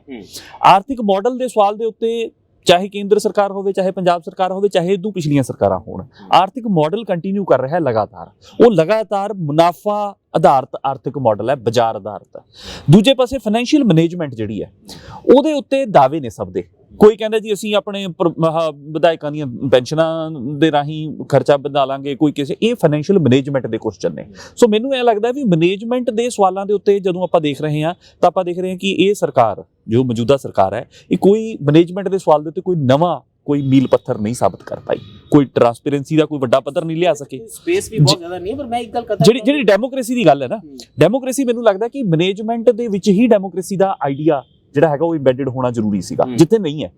ਟਰਾਂਸਪੇਰੈਂਸੀ ਇਹਨਾਂ ਨੇ ਪਹਿਲੇ ਦਿਨ ਤੋਂ ਬੰਦ ਕਰਨੀ ਸ਼ੁਰੂ ਕੀਤੀ ਹੋਈ ਹੈ। ਉਹੀ ਤੁਸੀਂ ਠੀਕ ਨੋਟ ਕੀਤਾ ਵੀ ਕੇਂਦਰ ਸਰਕਾਰ ਦਾ ਨਾਰਾ ਤੱਕ ਉਹਨਾਂ ਨੇ ਅਡਾਪਟ ਕੀਤਾ। ਉਹਦਾ ਕਾਰਨ ਕੀ ਹੈ? ਕਿਤੇ ਨਾ ਕਿਤੇ ਇਹਨਾਂ ਦੀ ਜਿਹੜੀ ਮਾਈਂਡ ਸੈਟ ਹੈ, ਉਹ ਟਰਾਂਸਪੇਰੈਂਸੀ ਰੋਕ ਕੇ ਇੱਕ ਉੱਪਰ ਤੋਂ ਲੈ ਕੇ ਥੱਲੇ ਤੱਕ ਇੱਕ ਚੱਲਣ ਵਾਲੀ ਚੇਨ ਜਿਹੜੀ ਹੈਗੀ ਹੈ, ਹੁਕਮਾਂ ਦੀ ਚੇਨ, ਉਹਦੇ ਨਾਲ ਚਲਾਉਣ ਦੀ ਕੋਸ਼ਿਸ਼ ਜਿਹੜੀ ਹੈ। ਇੱਥੇ ਕਹਿਣਾ ਚਾਹ ਰਿਹਾ, ਜਿਹੜਾ ਤੁਸੀਂ ਕਹਿ ਰਹੇ ਹੋ ਕਿ ਆਰਥਿਕ ਮਾਡਲ ਤਾਂ ਇਹਨਾਂ ਦਾ ਲਗਭਗ ਸੇਮ ਹੈ। ਇਹ ਵੈਸੇ ਦਿਲਚਸਪ ਹੈ ਨੋਟ ਕਰਨਾ ਕਿ ਪੰਜਾਬ ਨੇ ਆਪਣੇ ਖੁਸ਼ਹਾਲੀ ਦੇ ਦਿਨ ਉਦੋਂ ਹੀ ਦੇਖੇ ਜਦੋਂ ਅਸੀਂ ਸਟੇਟ ਰਨ ਮਾਡਲ ਦੇ ਅਨੁਸਾਰ ਚੱਲਦੇ ਰਹੇ ਆ। ਜਦੋਂ ਤੁਸੀਂ ਮਾਰਕੀਟ ਇਕਨੋਮੀ ਵਾਲੇ ਪਾਸੇ ਪਏ ਆ, ਦਰਅਸਲ ਅਸੀਂ ਨਿਵਾਨ ਵੱਲ ਗਏ ਆ। ਹੁਣ ਇਸ ਨੂੰ ਜਸਟੀਫਾਈ ਕਰਨ ਲਈ ਕਿ ਨਹੀਂ ਇਹ ਤਾਂ ਰਸਤਾ ਬਹੁਤ ਚੰਗਾ ਸੀ ਜਿਹੜਾ ਅਸੀਂ ਮਾਰਕੀਟ ਇਕਨੋਮੀ ਦਾ ਲੱਭਿਆ, ਜਾਂ ਤੇ ਕੋਈ ਹਾਈਬ੍ਰਿਡ ਮਾਡਲ ਦੀ ਤਲਾਸ਼ ਦੇ ਵਿੱਚ ਤੁਰਿਆ ਹੋਇਆ, ਤੇ ਜਾਂ ਉਹ ਮੈਨੇਜਮੈਂਟ ਕਿਵੇਂ ਚੰਗੀ ਕੀਤੀ ਜਾ ਸਕਦੀ ਹੈ ਉਸ ਪਾਸੇ ਨੂੰ ਤੁਰਿਆ ਹੋਇਆ। ਕੁਐਸਚਨ ਇਹ ਜਿਹੜਾ ਲਾਰਜਰ ਜਿਹੜਾ ਪੋਲੀਟੀਕਲ ਕੁਐਸਚਨ ਹੈ ਕਿ ਮਾਡਲ ਕਿਹੜਾ ਠੀਕ ਸੀਗਾ। ਪੰਜਾਬ ਕੀ ਐਗਰੀਕਲਚਰ ਸਟੇਟ ਦਾ ਮਾਡਲ ਵੱਖ ਨਹੀਂ ਸੀ ਹੋਣਾ ਚਾਹੀਦਾ? ਇਹ ਸਵਾਲ ਨੇ ਕਿ ਮਾਡਲ ਇੱਕੋ ਹੀ ਹੁੰਦਾ ਹੈ, ਮਤਲਬ ਸਾਰੇ ਐਡੇ ਵੱਡੇ ਕੰਟਰੀ 'ਚ ਇੱਕੋ ਮਾਡਲ ਚੱਲੇਗਾ ਤੇ ਉਹੀ ਬੈਸਟ ਹੋਏਗਾ। ਜਿਵੇਂ ਗਲੋਬਲ ਤਾਂ ਹੁਣ 2 ਹੀ ਨੇ, ਕੈਪੀਟਲਿਸਟ ਮਾਡਲ ਹੈ ਜਾਂ ਸੋਸ਼ਲਿਸਟ ਮਾਡਲ, ਜਾਂ ਜਿਹਨੂੰ ਮਰਜ਼ੀ ਕਹੋ, ਕਿ ਮਾਡਲ ਵੀ ਡਾਈਵਰਸ ਨਹੀਂ ਹੋ ਸਕਦੇ ਆਪੋ ਆਪਣੀ ਜਗ੍ਹਾ। ਮੈਨੂੰ ਇਹ ਲੱਗਦਾ ਮਾਡਲ ਡਾਈਵਰਸ ਹੋ ਸਕਦੇ ਨੇ। ਮਾਡਲ ਤੋਂ ਜੇ ਆਪਾਂ ਮਾਡਲ ਨੂੰ ਆਪਾਂ ਕਹਿੰਦੇ ਆ ਕਿਹਨੂੰ ਹੈ ਮਾਡਲ, ਜੇ ਆਪਾਂ ਉਸ ਦੇ ਢਾਂਚਾਗਤ ਚੀਜ਼ਾਂ ਨੂੰ ਮਾਡਲ ਸਮਝ ਰਹੇ ਹਾਂ, ਬਿਲਕੁਲ ਠੀਕ ਹੈ, ਮਾਡਲ ਅੱਡ ਹੋਣੀ ਚਾਹੀਦੀ ਹੈ, ਮਤਲਬ ਥਾਂ ਸਪੇਸ ਟਾਈਮ ਦੇ ਹਾਣੀ ਹੋਣਾ ਚਾਹੀਦਾ ਮਾਡਲ, ਇਹ ਬਿਲਕੁਲ ਠੀਕ ਹੈ। ਲੇਕਿਨ ਫਿਲਾਸਫੀ ਮਾਡਲ ਮਤਲਬ ਐਂਗਲ। ਜਦੋਂ ਆਪਾਂ ਮਾਡਲ ਨੂੰ ਇਸ ਰੂਪ ਚ ਦੇਖਦੇ ਆ ਕਿ ਐਂਗਲ ਕੀ ਹੈ, ਫਿਲਾਸਫੀ ਆਫ ਪੋਲੀਟੀਕਲ, ਜਿਹੜੀ ਫਿਲਾਸਫੀ ਆਫ ਪੋਲੀਟੀਕਲ ਇਕਨੋਮੀ ਹੈ, ਉਹ ਜਦੋਂ ਤੱਕ ਇਹ ਕਹਿੰਦੀ ਹੈ ਕਿ ਬਾਜ਼ਾਰ ਚੀਜ਼ਾਂ ਤੈਅ ਕਰੇਗਾ, ਔਰ ਇੱਕ ਇਹ ਹੈਗਾ ਕਿ ਲੋਕਾਂ ਦੀਆਂ ਜ਼ਰੂਰਤਾਂ ਚੀਜ਼ਾਂ ਨੂੰ ਤੈਅ ਕਰਨਗੀਆਂ। ਸੋ ਜ਼ਰੂਰਤਾਂ ਡਰਾਈਵ ਕਰਨਗੀਆਂ ਕਿ ਬਾਜ਼ਾਰ ਦਾ ਮੁਨਾਫੇ ਦੀ ਹਾਈਬ੍ਰਿਡ ਚਲਾਉਂਦੇ ਰਹੇ, ਕੌਣ ਡਰਾਈਵ ਕਰੇਗਾ? ਐਗਰੀਕਲਚਰ ਐਮਐਸਪੀ ਦੇ ਬੇਸ ਤੇ ਚਲਾਉਂਦੇ ਰਹੇ, ਪਰ ਲੁਧਿਆਣਾ ਦੀ ਹੋਜ਼ਰੀ ਇੰਡਸਟਰੀ ਮਾਰਕੀਟ ਬੇਸ ਤੇ ਚੱਲਦੀ ਰਹੀ ਹੈ। ਨਹੀਂ ਉਹ ਚੱਲਦੀ ਹੋ। ਅੱਜ ਕੱਲ ਤਾਂ ਕ੍ਰਾਈਸਿਸ ਜਿਹੜਾ ਵੱਡਾ ਖੜਾ ਹੋ ਗਿਆ, ਜਿਵੇਂ ਕਲਾਈਮੇਟ ਦਾ ਕ੍ਰਾਈਸਿਸ ਹੈ ਸਭ ਤੋਂ ਵੱਡਾ, ਕਿ ਜਿਹੜਾ ਉਹਦੇ ਨਾਲ ਵੀ ਕੰਪੈਟੀਬਲ ਹੋਵੇ ਮਾਡਲ ਦਾ ਕੁਐਸਚਨ, ਉਹ ਵੀ ਹੋ ਗਿਆ। ਤੇ ਹਿਊਮਨ ਕ੍ਰਾਈਸਿਸ ਬਣ ਗਿਆ ਹੈ, ਜਿਹੜਾ ਵੱਡਾ ਹਿਊਮਨ ਲਾਈਫ ਦਾ ਕ੍ਰਾਈਸਿਸ ਬਣ ਗਿਆ। ਪਰ ਜੇਕਰ ਹੁਣ ਅਸੀਂ ਉੱਥੋਂ ਜਿੱਥੋਂ ਆਪਾਂ ਗੱਲ ਸ਼ੁਰੂ ਕੀਤੀ ਸੀਗੀ ਕਿ ਪੰਜਾਬ ਸਰਕਾਰ ਤੇ ਹੀ ਗੱਲ ਕਰੀਏ ਕਿ ਤਾਂ ਪੰਜਾਬ ਸਰਕਾਰ ਜਿੰਨੇ ਕੁ ਰਿਸੋਰਸਸ ਹੈਗੇ ਨੇ, ਬਹੁਤ ਲੋਕ ਇਹ ਕਹਿੰਦੇ ਨੇ ਇੰਨੇ ਕੁ ਰਿਸੋਰਸਸ ਚ ਅਸੀਂ ਕੀ ਕਰ ਸਕਦੇ ਹਾਂ, ਕੀ ਕਰੀਏ, ਕੀ ਉਹਦੇ ਸਾਹਮਣੇ ਇੰਨੇ ਕੁ ਰਿਸੋਰਸਸ ਚ ਬੈਟਰ ਮੈਨੇਜਮੈਂਟ ਦਾ ਕੋਈ ਤਰੀਕਾ ਹੈ ਜਿਹਨੂੰ ਜੇ ਅਸੀਂ ਇਹ ਗੱਲ ਕਰਦੇ ਵੀ ਆਹ ਸਾਡੇ ਸਾਹਮਣੇ ਪਹਿਲਾਂ ਤਾਂ ਇਹਨਾਂ ਨੇ ਸਾਡੇ ਕੋਲ ਦੱਸਿਆ ਸੀ ਕੁਝ ਚੀਜ਼ਾਂ ਤਾਂ, ਇੱਕ ਤਾਂ ਇਹ ਦੱਸੀ ਸੀ ਰੇਤਾ ਇਹਨਾਂ ਨੇ ਕਿਹਾ ਸੀ, ਸ਼ਰਾਬ ਵਾਲੇ ਮਾਮਲੇ ਤੇ ਕਾਰਪੋਰੇਸ਼ਨ ਬਣਾਵਾਂਗੇ ਜਾਂ ਇੰਨਾ ਇਸ ਚੋਂ ਕਮਾ ਲਾਂਗੇ, ਵਿਧਾਇਕਾਂ ਆਣਾ ਸੀ ਜੀ, ਇੱਕ ਪੈਨਸ਼ਨ ਕਰਤੀ, ਦੂਜਾ ਕਹਿੰਦੇ ਸੀ ਅਸੀਂ ਸਿਕਿਉਰਿਟੀ ਘਟਾਵਾਂਗੇ ਜੀ, ਬਾਕੀਆਂ ਦੀ ਸਾਰੇ ਜਿਹੜੇ ਖਰਚੇ ਹੋ ਰਹੇ ਨੇ ਬਿਨਾਂ ਮਤਲਬ ਦੇ, ਕਈ ਚੀਜ਼ਾਂ ਤਾਂ ਉਹਨਾਂ ਨੇ ਕੀਤੀਆਂ ਸੀ ਇਸ ਲੈਵਲ ਦੀਆਂ ਕਰਾਂਗੇ, ਜਿਹੜੀਆਂ ਹੁੰਦੀਆਂ ਦਿਖਾਈ ਨਹੀਂ ਦੇ ਰਹੀਆਂ ਫਿਲਹਾਲ ਤਾਂ। ਸੱਚ ਤਾਂ ਇਹ ਹੈ ਜੀ, ਦੋ ਗੱਲਾਂ ਕੀਤੀਆਂ ਸੀ। ਐਕਸਪੈਂਡੀਚਰ ਹੈ ਸਾਡਾ, ਖਰਚੇ ਦੀ ਵੀ ਇਹਨਾਂ ਨੇ ਕਿਹਾ ਸੀਗਾ ਵੀ ਅਸੀਂ 1000 ਰੁਪਏ ਹਰ ਔਰਤ ਨੂੰ ਅਕਾਊਂਟ ਦੇ ਵਿੱਚ ਪਾਵਾਂਗੇ, ਉਹ ਤਾਂ ਦੇਾਂਗੇ। ਖਰਚ ਕਰਨ ਦਾ ਕਿਹਾ ਸੀ, ਤੇ ਮਤਲਬ ਕਿੱਥੋਂ ਆਮਦਨੀ ਆਏਗੀ, ਦੋਨੋਂ ਹੀ ਮਿਸਿੰਗ ਨੇ ਇਹਨਾਂ ਦੇ। ਨਹੀਂ ਉਹ ਤਾਂ ਕਰ ਰਹੇ ਨੇ ਹਜੇ, ਅੱਧਾ ਤਾਂ ਕਰਤਾ, ਉਹ ਕਹਿੰਦੇ ਬਾਕੀ ਕਰਾਂਗੇ। 300 ਯੂਨਿਟ ਮੁਫਤ ਬਿਜਲੀ ਦੇਤੀ, ਜਿਹਦੇ ਨਾਲ 18000 ਕਰੋੜ ਬਣ ਗਈ ਸਬਸਿਡੀ, ਹੈ ਨਾ, ਜਿਹੜੀ ਉਹ ਐਡੀਸ਼ਨ ਹੋ ਗਿਆ, ਉਹਦੇ ਚ ਕੁਝ ਪੈਸੇ, ਉਹ ਤਾਂ ਨਵਾਂ ਪੰਗਾ ਪਊਗਾ, ਸਗੋਂ ਪੈਸੇ ਹਜੇ ਪੀਐਸਪੀਐਲ ਨੂੰ ਸਾਹਮਣੇ ਆਉਣਗੇ। ਹਾਂਜੀ, ਪੀਐਸਪੀਐਲ ਨੂੰ ਦੇਣੇ ਨੇ। ਔਰ ਜਿਹੜਾ ਇੱਕ ਇਸ ਤੋਂ ਬਾਅਦ ਅਗਲਾ ਕੁਐਸਚਨ ਇਹ ਸੀਗਾ ਕਿ ਅਸੀਂ ਬਾਕੀ ਦੇ ਜਿਹੜੇ ਖਰਚੇ ਨੇ ਜਦੋਂ ਆ ਦਿੱਤਾ ਤਾਂ 11-12 ਕਰੋੜ ਦਾ ਹੋਰ ਮਾਮਲਾ ਹੈ, ਜਿਹੜਾ ਤੁਸੀਂ ਕਹਿ ਰਹੇ ਹੋ ਵੀ 1000 ਰੁਪਏ ਹਰ ਔਰਤ ਨੂੰ ਦੇਣਾ, ਜਦੋਂ ਅਸੀਂ ਦਿੱਤਾ। ਪਰ ਹੁਣੇ ਜਿਹੜਾ ਐਟ ਪ੍ਰੈਜ਼ੈਂਟ ਆਪਾਂ ਖੜੇ ਆ, ਜੇਕਰ ਆਪਾਂ ਉਹਦੀ ਗੱਲ ਕਰੀਏ, ਜਿਹੜੇ ਕਮਿਟਡ ਐਕਸਪੈਂਡੀਚਰ ਨੇ 66440 ਕਰੋੜ ਰੁਪਏ ਐਸੇ ਬਜਟ ਦੱਸਿਆ ਸਾਨੂੰ, ਉਹ ਵੀ ਤਿੰਨ ਚੀਜ਼ਾਂ ਦੇ, ਤੇ ਇੱਕ ਤਾਂ ਜਿਹੜਾ ਤਨਖਾਹ ਦਾ, ਪੈਨਸ਼ਨ ਦਾ ਤੇ ਕਰਜ਼ੇ ਦੇ ਵਿਆਜ ਦਾ 20100 ਸਮਥਿੰਗ ਕਰੋੜ ਜਿਹੜਾ ਚੱਲਦਾ ਜਾਂਦਾ। ਇਹਦੇ ਤੋਂ ਇਲਾਵਾ ਹੁਣ ਸਬਸਿਡੀ ਵੀ ਤਾਂ ਕਮਿਟਡ ਐਕਸਪੈਂਡੀਚਰ ਚ ਹੀ ਗਿਣਾਂਗੇ ਨਾ, ਉਹਨੂੰ ਤੁਸੀਂ ਐਂ ਤਾਂ ਨਹੀਂ ਕਹਿ ਸਕਦੇ। ਔਰ ਕਿੰਨੀ ਉਹ ਫਾਲਤੂ ਹੈ, ਕਿੰਨੀ ਨਹੀਂ, ਕੀ ਉਹ ਰੈਸ਼ਨਲਾਈਜੇਸ਼ਨ ਹੋਣੀ ਚਾਹੀਏ, ਅਲੱਗ ਡਿਬੇਟ ਹੈ। ਪੈਨਸ਼ਨ ਸਕੀਮ ਵਾਲਾ ਵਿੱਚ ਪਾ ਲਓ ਤੇ ਬੰਦੇ ਦੀਆਂ ਰਾਤਾਂ ਦੀ ਨੀਂਦ ਹਰਾਮ ਹੋ ਜਾਏ, ਜਿਹੜੀ ਇੱਕ ਡਿਬੇਟ। ਔਰ ਸਾਰਾ ਜਿਹੜਾ ਤੁਹਾਡੇ ਕੋਲ ਰੈਵਨਿਊ ਆਉਣਾ ਹੈ ਤੇ ਤੁਹਾਡੇ ਕੋਲ ਬਚਦਾ ਨਹੀਂ, ਤੁਸੀਂ ਕੈਪੀਟਲ ਐਕਸਪੈਂਡੀਚਰ ਲਈ ਰੱਖਿਆ 10938 ਕਰੋੜ, ਉਹ ਵੀ ਪੰਜੀ ਕਿਤੇ ਖਰਚ ਨਹੀਂ ਹੋ ਰਹੀ ਉਸ ਪੱਧਰ ਦੇ ਉੱਤੇ। ਤਾਂ ਸਟੇਟ ਕਿੱਥੇ ਖੜੀ ਹੈ, ਕਿਵੇਂ ਕਰੇ ਉਹ ਕੰਮ? ਉਹ ਕਹਿੰਦੇ ਅਸੀਂ ਭੱਜ ਨੱਠ ਤਾਂ ਬਹੁਤ ਕਰ ਰਹੇ ਹਾਂ, ਅਸੀਂ ਕੀ ਕਰੀਏ, ਸਾਡੇ ਕੋਲ ਪੈਸੇ ਨਹੀਂ, ਕੇਂਦਰ ਨਹੀਂ ਦਿੰਦਾ ਜਾਂ ਸਾਡੇ ਕੋਲ ਨਹੀਂ ਹੈ। ਦੇਖੋ ਇਹ ਤਾਂ ਦਾਅਵਿਆਂ ਤੋਂ ਪਹਿਲਾਂ ਹੋਣਾ ਚਾਹੀਦਾ, ਇਹ ਦਾਅਵਿਆਂ ਤੋਂ ਪਹਿਲਾਂ ਇਹਨਾਂ ਨੂੰ ਪ੍ਰਪੋਜ਼ਲ ਲਿਆਉਣਾ ਚਾਹੀਦਾ ਸੀ। ਦਾਅਵੇ ਪਹਿਲਾਂ ਕਰ ਦਿੱਤੇ ਗਏ ਨੇ, ਹੁਣ ਦੱਸਿਆ ਜਾ ਰਿਹਾ ਹੈ, ਇਹ ਤਾਂ ਹਰ ਸਰਕਾਰ ਕਰਦੀ ਹੈ ਫਿਰ ਵੀ ਦਾਅਵੇ ਪਹਿਲਾਂ ਵੱਡੇ ਕਰ ਦੇਣੇ ਨੇ, ਉਸ ਤੋਂ ਬਾਅਦ ਕਹਿਣਾ ਜੀ ਖਜ਼ਾਨਾ ਖਾਲੀ ਹੈ। ਖਜ਼ਾਨਾ ਖਾਲੀ ਹੈ ਤਾਂ ਬੜਾ ਪਪੂਲਰ ਜੁਮਲਾ ਹਮੇਸ਼ਾ ਤੋਂ ਰਿਹਾ ਹੈ। ਸੋ ਇਹ ਮੈਨੂੰ ਲੱਗਦਾ ਵੀ ਸਰਕਾਰ ਦੀ ਪਹਿਲੀ ਗੱਲ ਤੇ ਵੈਸੇ ਫੇਲੀਅਰ ਹੈ। ਅਜੇ ਤੱਕ ਇਹ ਵੀ ਨਹੀਂ ਕਹਿ ਰਹੇ ਕਿ ਖਜ਼ਾਨਾ ਖਾਲੀ, ਹਾਲੇ ਨਹੀਂ ਕਹਿ ਰਹੇ, ਹਨਾ, ਇਹ ਤਾਂ ਅਜੇ ਤੱਕ ਨਵੇਂ ਸ਼ਬਦ ਲੱਭ ਰਹੇ ਨੇ, ਉਹ ਸਿਰਫ ਇਸ ਗੱਲ ਨੂੰ ਕਹਿਣ ਦੇ ਨਵੇਂ ਸ਼ਬਦ ਲੱਭ ਰਹੇ। ਇਹ ਗੱਲ ਸਾਹਮਣੇ ਆ ਚੁੱਕੀ ਹੈ ਕਿ ਖਜ਼ਾਨਾ ਇਹਨਾਂ ਦਾ ਜਿਹੜਾ ਹੈਗਾ ਉਹ ਮਿਸਮੈਨੇਜਮੈਂਟ ਦਾ ਸ਼ਿਕਾਰ ਹੋ ਚੁੱਕਿਆ ਹੈ। ਮੈਨੂੰ ਲੱਗਦਾ ਇਵੈਂਚੁਅਲੀ ਸਟੇਟ ਨੂੰ ਆਪਣੀ ਪ੍ਰੋਡਕਟਿਵਿਟੀ ਬਾਰੇ ਸੋਚਣਾ ਚਾਹੀਦਾ ਹੈ। ਜੇ ਤੁਸੀਂ ਸਟੇਟ ਦੀ ਨੌਜਵਾਨੀ ਦਾ ਇਹ ਹਾਲ ਰੱਖੋਗੇ, ਜੇ ਸੋਸ਼ਲ ਅਨਰੈਸਟ ਇਸ ਤਰ੍ਹਾਂ ਦੇ ਰੱਖੋਗੇ, ਅੱਜ ਤੁਸੀਂ ਦੇਖੋ ਕਿ ਕਿੰਨੇ ਮਹੀਨਿਆਂ ਤੋਂ ਲਗਾਤਾਰ ਸਭ ਦੀਆਂ ਅੱਖਾਂ ਕਿੱਥੇ ਲੱਗੀਆਂ ਹੋਈਆਂ।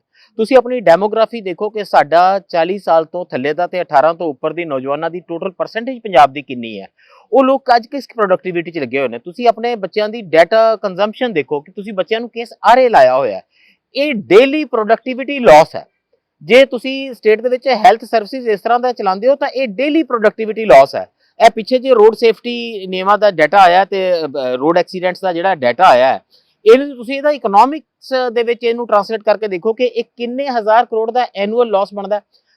ਪਰਿਵਾਰਾਂ ਦੇ ਜਿਹੜੇ ਸਿੰਗਲ ਅਰਨਿੰਗ ਮੈਂਬਰਸ ਨੇ, ਉਹ ਜਿਸ ਵੇਲੇ ਐਕਸੀਡੈਂਟਾਂ 'ਚ ਰੁੜ ਜਾਂਦੇ ਨੇ ਜਾਂ ਜੇ ਕਿਸੇ ਨੂੰ ਹਸਪਤਾਲ ਜਾਣਾ ਪੈਂਦਾ ਹੈ ਤਾਂ ਉਹਦਾ ਆਊਟ ਆਫ ਪਾਕਟ ਐਕਸਪੈਂਡੀਚਰ ਕਿੰਨਾ ਹੈ। ਪੰਜਾਬ ਦਾ ਆਊਟ ਆਫ ਜਿਹੜਾ ਐਕਸਪੈਂਡੀਚਰ ਹੈ, ਸਟੇਟ ਜਿਹੜਾ ਖਰਚ ਕਰ ਰਹੀ ਹੈ, ਉਹ ਲੈਸ ਦੈਨ 4% ਹੈ ਹੈਲਥ ਦੇ ਉੱਤੇ, ਤੇ ਐਜੂਕੇਸ਼ਨ ਦੇ ਉੱਤੇ ਤਾਂ ਬਹੁਤ ਹੀ ਘੱਟ ਹੈ, 3% ਦੇ ਨੇੜੇ ਤੇੜੇ ਜਾ ਕੇ ਹੈ, ਬਹੁਤ ਘੱਟ ਜਾ ਰਿਹਾ। ਸਾਡਾ ਜਿਹੜਾ ਨੈਸ਼ਨਲ GDP ਦਾ ਐਕਸਪੈਂਡੀਚਰ ਹੈ ਹੈਲਥ ਉੱਤੇ, ਉਹ ਇਸ ਵੇਲੇ 1.9% ਹੈ। ਤੁਸੀਂ ਪੰਜਾਬ ਦੇ ਵਿੱਚ ਕਿੱਥੇ ਭਖਦੀਆਂ ਬੈਸਾਂ ਦੇਖੀਆਂ ਨੇ ਕਿ ਨੈਸ਼ਨਲ ਫੈਮਿਲੀ ਹੈਲਥ ਸਰਵੇ ਆ ਗਿਆ ਜਿਹਦਾ 5th ਰਾਊਂਡ ਆਇਆ ਹੈ, ਉਹ ਡਰਾ ਦੇਣ ਵਾਲਾ ਹੈ। ਪੰਜਾਬ ਦੇ ਵਿੱਚ ਔਰਤਾਂ ਦੀ, ਬੱਚਿਆਂ ਦੀ ਅਨੀਮੀਆ ਦੀ ਜਿਹੜੀ ਪੋਜੀਸ਼ਨ ਹੈ, ਉਹ ਕਿਸੇ ਮਤਲਬ third world tin pot country ਤੋਂ ਥੱਲੇ ਹੈਗੀ। ਅਸੀਂ ਲਾਇਬੇਰੀਆ ਵਰਗੇ, ਨਾਈਜੀਰੀਆ ਵਰਗੇ ਕੰਟਰੀਜ਼ ਤੋਂ ਪਿੱਛੇ ਹੈਗੇ ਆ। ਇਹ ਸਾਰੇ ਲੋਕ ਕੀ ਸਨ? ਜੇ ਉੱਥੇ ਖੂਨ ਦੀ ਕਮੀ ਨਾ ਹੁੰਦੀ, ਜੇ ਸਾਡਾ ਜੱਚਾ ਬੱਚਾ ਉਸ ਤਰੀਕੇ ਨਾਲ ਤੰਦਰੁਸਤ ਹੁੰਦਾ, ਤਾਂ ਇਹਨੂੰ ਕਨਵਰਟ ਕਰਕੇ ਦੇਖੋ ਇਹ ਡਾਲਰਾਂ ਦੇ ਵਿੱਚ ਸਟੇਟ ਦੀ ਇਕਨੋਮੀ ਦੇ ਵਿੱਚ ਕੀ ਕੰਟਰੀਬਿਊਟ ਕਰਦਾ। ਜਿਹੜੀ ਤੁਹਾਡੇ ਜਿਹੜੀ ਸੋਸ਼ਲ ਅਨਰੈਸਟ ਹੈ, ਜਿਹੜੀਆਂ ਥੱਲੇ ਸੋਸ਼ਲ ਕੰਡੀਸ਼ਨਸ ਨੇ, ਥੱਲੇ ਸੋਸ਼ਲ ਸਿਕਿਉਰਿਟੀ ਨੈਟ ਦੀ ਘਾਟ ਹੈ, ਉਹ ਸਟੇਟ ਦੀ ਜੀਐਸਡੀਪੀ ਦੇ ਉੱਤੇ ਡਾਇਰੈਕਟਲੀ ਪ੍ਰਭਾਵਿਤ ਹੁੰਦੀ ਹੈ। ਸਾਡੇ ਬੱਚਿਆਂ ਦੀ ਕੀ ਪ੍ਰੋਡਕਟਿਵਿਟੀ ਖਤਮ ਹੁੰਦੀ ਜਾ ਰਹੀ ਹੈ। ਜੇ ਮੇਰਾ ਐਗਰੀਕਲਚਰ ਸੈਕਟਰ ਇੰਨੇ ਹਜ਼ਾਰ ਲੋਕਾਂ ਨੂੰ ਲੈ ਕੇ ਬੈਠਾ ਤੇ ਉਹਦੇ 'ਚ ਐਫੀਸ਼ੀਐਂਸੀ ਦੀਆਂ ਪ੍ਰੋਬਲਮਸ ਨੇ, ਉਹਦੇ 'ਚ ਸਟੇਟ ਇਨਵੈਸਟਮੈਂਟ ਤੋਂ ਭੱਜੀ ਹੋਈ ਹੈ। ਐਗਰੀਕਲਚਰ ਯੂਨੀਵਰਸਿਟੀਆਂ ਦੇ ਐਕਸਟੈਂਸ਼ਨ ਡਿਪਾਰਟਮੈਂਟ ਬੰਦ ਹੋਏ ਪਏ ਨੇ। ਜੇ ਮੇਰੀਆਂ ਯੂਨੀਵਰਸਿਟੀਆਂ ਉਸ ਕਿਸਮ ਦਾ ਵਿਦਵਾਨ ਚਰਨ ਆਊਟ ਹੀ ਨਹੀਂ ਕਰ ਪਾ ਰਹੀਆਂ ਜਿਹੜਾ ਇਹਨਾਂ ਚੈਲੰਜਸ ਨਾਲ ਵਬਸਤਾ ਹੋਵੇ, ਤਾਂ ਉਹ ਮੇਰੀ ਸਟੇਟ ਦੀ ਪ੍ਰੋਡਕਟਿਵਿਟੀ, ਮੇਰੇ ਲੋਕਾਂ ਦੀ ਪ੍ਰੋਡਕਟਿਵਿਟੀ ਦੇ ਉੱਤੇ ਡਾਇਰੈਕਟਲੀ ਪ੍ਰਭਾਵਿਤ ਕਰ ਰਿਹਾ। ਮੈਂ ਤਾਂ ਘਾਟਾ ਹਰ ਰੋਜ਼ ਖਾ ਰਿਹਾ। ਨਾਲ ਦੀ ਨਾਲ ਜਿਹੜਾ ਦੂਸਰਾ ਇੱਕ ਸਵਾਲ ਇਹ ਵੀ ਤਾਂ ਹੈ ਹੀ ਹੈ ਨਾ ਕਿ ਜਿਹੜਾ ਆਏ ਦਿਨ ਪੁਲਿਸ ਰਾਜ ਦੇ ਵਾਂਗ ਲੱਗਦਾ ਹੈ ਕਿ ਬੰਦਿਆਂ ਨੂੰ ਪੁਲਿਸ ਡੀਲ ਕਿਵੇਂ ਕਰ ਰਹੀ ਹੈ। ਗਵਰਨੈਂਸ ਦੇ ਵੀ ਜਿਹੜੇ ਸਵਾਲ ਨੇ, ਇਹ ਤਾਂ ਸਵਾਲ ਨੇ ਪਾਲਿਸੀ ਦੇ। ਉਹ ਤਾਂ ਬਹੁਤ ਅੱਛਾ ਕਰ ਰਹੀ ਮੈਂ ਕਹਿੰਦਾ ਗਵਰਨੈਂਸ ਦਾ ਵੀ ਜਿਹੜਾ ਕੁਐਸਚਨ ਹੈ ਕਿ ਉਹਨੂੰ ਐਡਰੈਸ ਕੀਤਾ ਜਾ ਰਿਹਾ ਕੱਲਾ ਕਿ ਉਹਦੇ ਨਾਲ ਹੀ ਘੱਟੋ ਘੱਟ ਲੋਕਾਂ ਜੇ ਤੁਸੀਂ ਦੇਖੋ ਕਿ ਜਿਸ ਤਰੀਕੇ ਨਾਲ ਹਾਈ ਹੈਂਡਡਨੈਸ ਜੀਰਾ ਮੋਰਚੇ ਦੇ ਉੱਤੇ ਦਿਖਾਈ ਹੈ ਤਾਜ਼ਾ, ਉਸ ਤੋਂ ਪਹਿਲਾਂ ਜੋ ਵਿਚਾਰ ਭਗਵੰਤ ਮਾਨ ਸਰਕਾਰ ਦੇ ਕਿਸਾਨਾਂ ਦੇ ਧਰਨਿਆਂ ਬਾਰੇ ਸੀਗੇ, ਉਸ ਤੋਂ ਪਤਾ ਲੱਗਦਾ ਕਿ ਸਰਕਾਰ ਦੀ ਇਹਦੇ ਪ੍ਰਤੀ ਕੋਈ ਬਹੁਤ ਵਿਸ਼ੇਸ਼, ਕੋਈ ਵੱਖਰੀ ਪਹੁੰਚ ਨਹੀਂ ਹੈਗੀ। ਉਹਨਾਂ ਜਿਵੇਂ ਕਿਹਾ ਜਾਂਦਾ ਸੀ ਨਾ ਕਿ ਇਹ ਕੋਈ ਇੱਕ ਮੂਵਮੈਂਟ ਦੇ ਵਿੱਚੋਂ ਨਿਕਲੀ ਹੋਈ ਪਾਰਟੀ ਹੈ ਆਮ ਆਦਮੀ ਪਾਰਟੀ, ਸੋ ਇਹੋ ਜਿਹੀ ਕੋਈ ਵੱਖਰੀ ਪਹੁੰਚ ਤੇ ਨਜ਼ਰ ਹੀ ਨਹੀਂ ਆਈ। ਮੂਵਮੈਂਟ ਦੇ ਲੋਕਾਂ ਦੇ ਨਾਲ ਅੱਜ ਵੀ ਉਹ ਉਸੇ ਪੁਲਿਸ ਦੇ ਮਤਲਬ ਆਪਣੇ ਮੂਹਰੇ ਪੁਲਿਸ ਦੀ ਪਾਲ ਖੜੀ ਕਰਕੇ ਹੀ ਗੱਲ ਕਰ ਰਹੇ ਨੇ। ਸੋ ਜੋ ਇਹ ਸਿਚੁਏਸ਼ਨ ਹੈ ਤਾਂ ਉਸ ਮੋਰਚੇ ਦੇ ਉੱਤੇ ਕੋਈ ਵਿਸ਼ੇਸ਼ ਵਖਰੇਵਾ ਨਹੀਂ ਹੈ। ਅਮੀਰ ਜੀ ਰਿਮਾਈਂਡ ਮੀ, ਉਹ ਜਿਹੜਾ last socio economic and caste census ਆਇਆ ਸੀਗਾ, ਪੰਜਾਬ ਦੇ ਪਿੰਡਾਂ ਦੇ ਕਿੰਨੇ ਪਰਸੈਂਟ ਲੋਕ ਗ੍ਰੈਜੂਏਟ ਸੀਗੇ? 3% ਦੇ ਆਲੇ ਦੁਆਲੇ ਦੇ ਸੀਗੇ। 3% ਪਰਿਵਾਰਾਂ ਦੇ ਰੂਰਲ ਪੋਪੂਲੇਸ਼ਨ ਚੋਂ ਗ੍ਰੈਜੂਏਟ ਸੀਗੇ। ਅਸੀਂ ਕਈ ਵਾਰੀ ਗੱਲਬਾਤ ਕੀਤੀ ਇਹਦੇ ਬਾਰੇ। 8% ਪਰਿਵਾਰਾਂ ਚ ਪੰਜਵੀਂ ਪੜ੍ਹੇ ਤੋਂ ਜ਼ਿਆਦਾ ਦਾ ਕੋਈ ਬੰਦਾ ਨਹੀਂ। 58% ਪਰਿਵਾਰਾਂ ਦੇ ਵਿੱਚ ਰੂਰਲ ਏਰੀਆ ਪੰਜਵੀਂ ਤੋਂ ਉੱਤੇ ਕੋਈ ਬੰਦਾ ਨਹੀਂ ਹੈਗਾ। 31% ਇਲਿਟਰੇਟ ਹੈਗਾ। ਲੈਂਡਲੈਸ ਦੀ ਜਿਹੜੀ ਹੈਗੀ ਹੈ ਕੋਈ ਤਕਰੀਬਨ 40-45% ਦੇ ਆਸ-ਪਾਸ ਰੂਰਲ ਏਰੀਆ ਦੇ ਵਿੱਚ ਲੈਂਡਲੈਸ ਨੇ। ਹੁਣ ਜੇ ਇਸ ਕਿਸਮ ਦੀ ਸਿਚੁਏਸ਼ਨ ਹੋਵੇ ਪੰਜਾਬ ਦੇ ਵਿੱਚ, ਤੇ ਉੱਥੇ ਤੁਸੀਂ ਇਹ ਸਰਚ ਕਰੋ ਕਿ ਕਿੰਨੇ ਲੋਕਾਂ ਦੀ ਰੋਜ਼ੀ ਰੋਟੀ ਖੇਤੀ ਤੋਂ ਆਉਂਦੀ ਹੈ, ਉਹ ਕਿਹੋ ਜਿਹੀ ਰੋਜ਼ੀ ਰੋਟੀ ਹੈ, ਉਹਨਾਂ ਦੇ ਸਾਧਨ ਕਿਹੋ ਜਿਹੇ ਨੇ, ਤਾਂ ਫਿਰ ਇਹ ਬਹੁਤ ਅੱਛਾ ਕੰਮ ਕਰ ਰਹੀ ਹੈ ਸਟੇਟ ਗਵਰਨਮੈਂਟ ਕਿ ਪੁਲਿਸ ਦੇ ਵਿੱਚ ਹੋਰ ਪੈਸਾ ਲਾ ਰਹੀ ਹੈ ਤੇ ਪੁਲਿਸ ਹੋਰ ਨਿਰਦਈ ਹੋ ਰਹੀ ਹੈ ਤੇ ਬਰੂਟਲ ਹੋ ਰਹੀ ਹੈ। ਅਦਰਵਾਈਜ਼ ਕਮਲਜੀਤ ਜੀ, ਇਹੋ ਜਿਹੀ ਪੋਪੂਲੇਸ਼ਨ ਨੂੰ ਕੰਟਰੋਲ ਕਰਨ ਦਾ ਕੀ ਤਰੀਕਾ ਹੋਵੇਗਾ? ਮੈਨੂੰ ਤਾਂ ਲੱਗਦਾ ਸਟੇਟ ਨੂੰ ਬਾਕੀ ਪੈਸੇ ਵੀ ਹੁਣ ਇਹਨਾਂ ਕੰਮਾਂ ਚਲਾ ਦੇਣੇ ਚਾਹੀਦੇ ਨੇ। ਜਿੱਦਾਂ ਸੈਂਟਰ ਤੋਂ ਮੰਗਿਆ ਨਾ ਕੋਈ 1.5-2 ਹਜ਼ਾਰ ਕਰੋੜ ਰੁਪਏ ਬਾਰਡਰ ਏਰੀਆ ਦੀ ਪੁਲਿਸ ਤੋਂ, ਇਹ ਸਾਰੇ ਪੰਜਾਬ ਲਈ 10,000 ਕਰੋੜ ਦਾ ਬਜਟ ਦਿਓ। ਇਹਨਾਂ ਕੰਮਾਂ ਨੂੰ ਅਮਿਤ ਸ਼ਾਹ ਜੀ ਬਜਟ ਵੀ ਨਾਲੇ ਖੋਲ ਕੇ ਦੇਣਗੇ। ਲੋਕਾਂ ਨੂੰ ਕੁੱਟਣ ਦੇ ਨਾਲ ਸਟੇਟ ਦੇ ਵਿੱਚ ਸ਼ਾਂਤੀ ਰਹੇਗੀ। ਅਸੀਂ ਹੁਣ ਕੇਵਲ ਸ਼ਮਸ਼ਾਨ ਘਾਟ ਦੀ ਸ਼ਾਂਤੀ ਦਾ ਇੰਤਜ਼ਾਰ ਕਰ ਰਹੇ ਹਾਂ, ਕਿਉਂਕਿ ਦੋਹਾਂ ਪਾਸਿਓਂ ਗੱਲ ਇਹੀ ਹੋ ਰਹੀ ਹੈ। ਜਿਸ ਵੇਲੇ ਹੱਥੋਂ ਚੀਜ਼ਾਂ ਨਿਕਲਣਗੀਆਂ, ਤੁਹਾਡੀ ਇਕਨੋਮੀ, ਤੁਹਾਡੀ ਪੋਲਿਟਿਕਸ ਦੇ ਨਾਲ ਕੋਈ ਰਾਬਤਾ ਨਹੀਂ ਰੱਖੇਗੀ, ਤੁਹਾਡੀ ਸੋਸ਼ਲ ਇਕੁਇਟੀ ਦਾ, ਤੁਹਾਡੇ ਲੋਕਾਂ ਦੇ ਰਹਿਣ ਸਹਿਣ ਨਾਲ ਕੋਈ ਰਾਬਤਾ ਨਹੀਂ ਰਹਿ ਜਾਵੇਗਾ, ਤਾਂ ਇਵੈਂਚੁਅਲੀ ਫਿਰ ਉੱਥੇ ਅਨਰੈਸਟ ਹੋਵੇਗੀ। ਅਨਰੈਸਟ ਨੂੰ ਜਾਂ ਚੀਜ਼ਾਂ ਨੂੰ ਤੁਸੀਂ ਸਹੀ ਕਰਕੇ ਬਚਾ ਸਕਦੇ ਹੋ ਜਾਂ ਬੰਦੂਕਾਂ ਵਿੱਚ ਹੋਰ ਪੈਸੇ ਪਾ ਕੇ ਪਾ ਸਕਦੇ ਹੋ। ਅੰਦਰੋਂ ਤਾਂ ਗਨਸ ਐਂਡ ਬਟਰ ਥਿਊਰੀ ਹੈ ਪਾਲ ਸੈਮਿਲਸਨ ਦੀ, ਉਹੀ ਥਿਊਰੀ ਰਹਿਣੀ ਹੈ। ਜਾਂ ਅਨਰੈਸਟ ਦਾ ਸਾਹਮਣਾ ਕਰਨ ਲਈ ਤਿਆਰ ਰਹੋ ਜਾਂ ਫਿਰ ਕੋਈ ਸਮੂਥ ਆਪਣੇ ਆਪ ਨੂੰ ਗਵਰਨੈਂਸ ਨੂੰ ਬਦਲੋ, ਪਾਲਿਸੀਜ਼ ਨੂੰ ਬਦਲੋ, ਉਸ ਪਾਸੇ ਮੱਥਾ ਪੱਚੀ ਕਰਦੇ ਤਾਂ ਨਜ਼ਰ ਆਓ।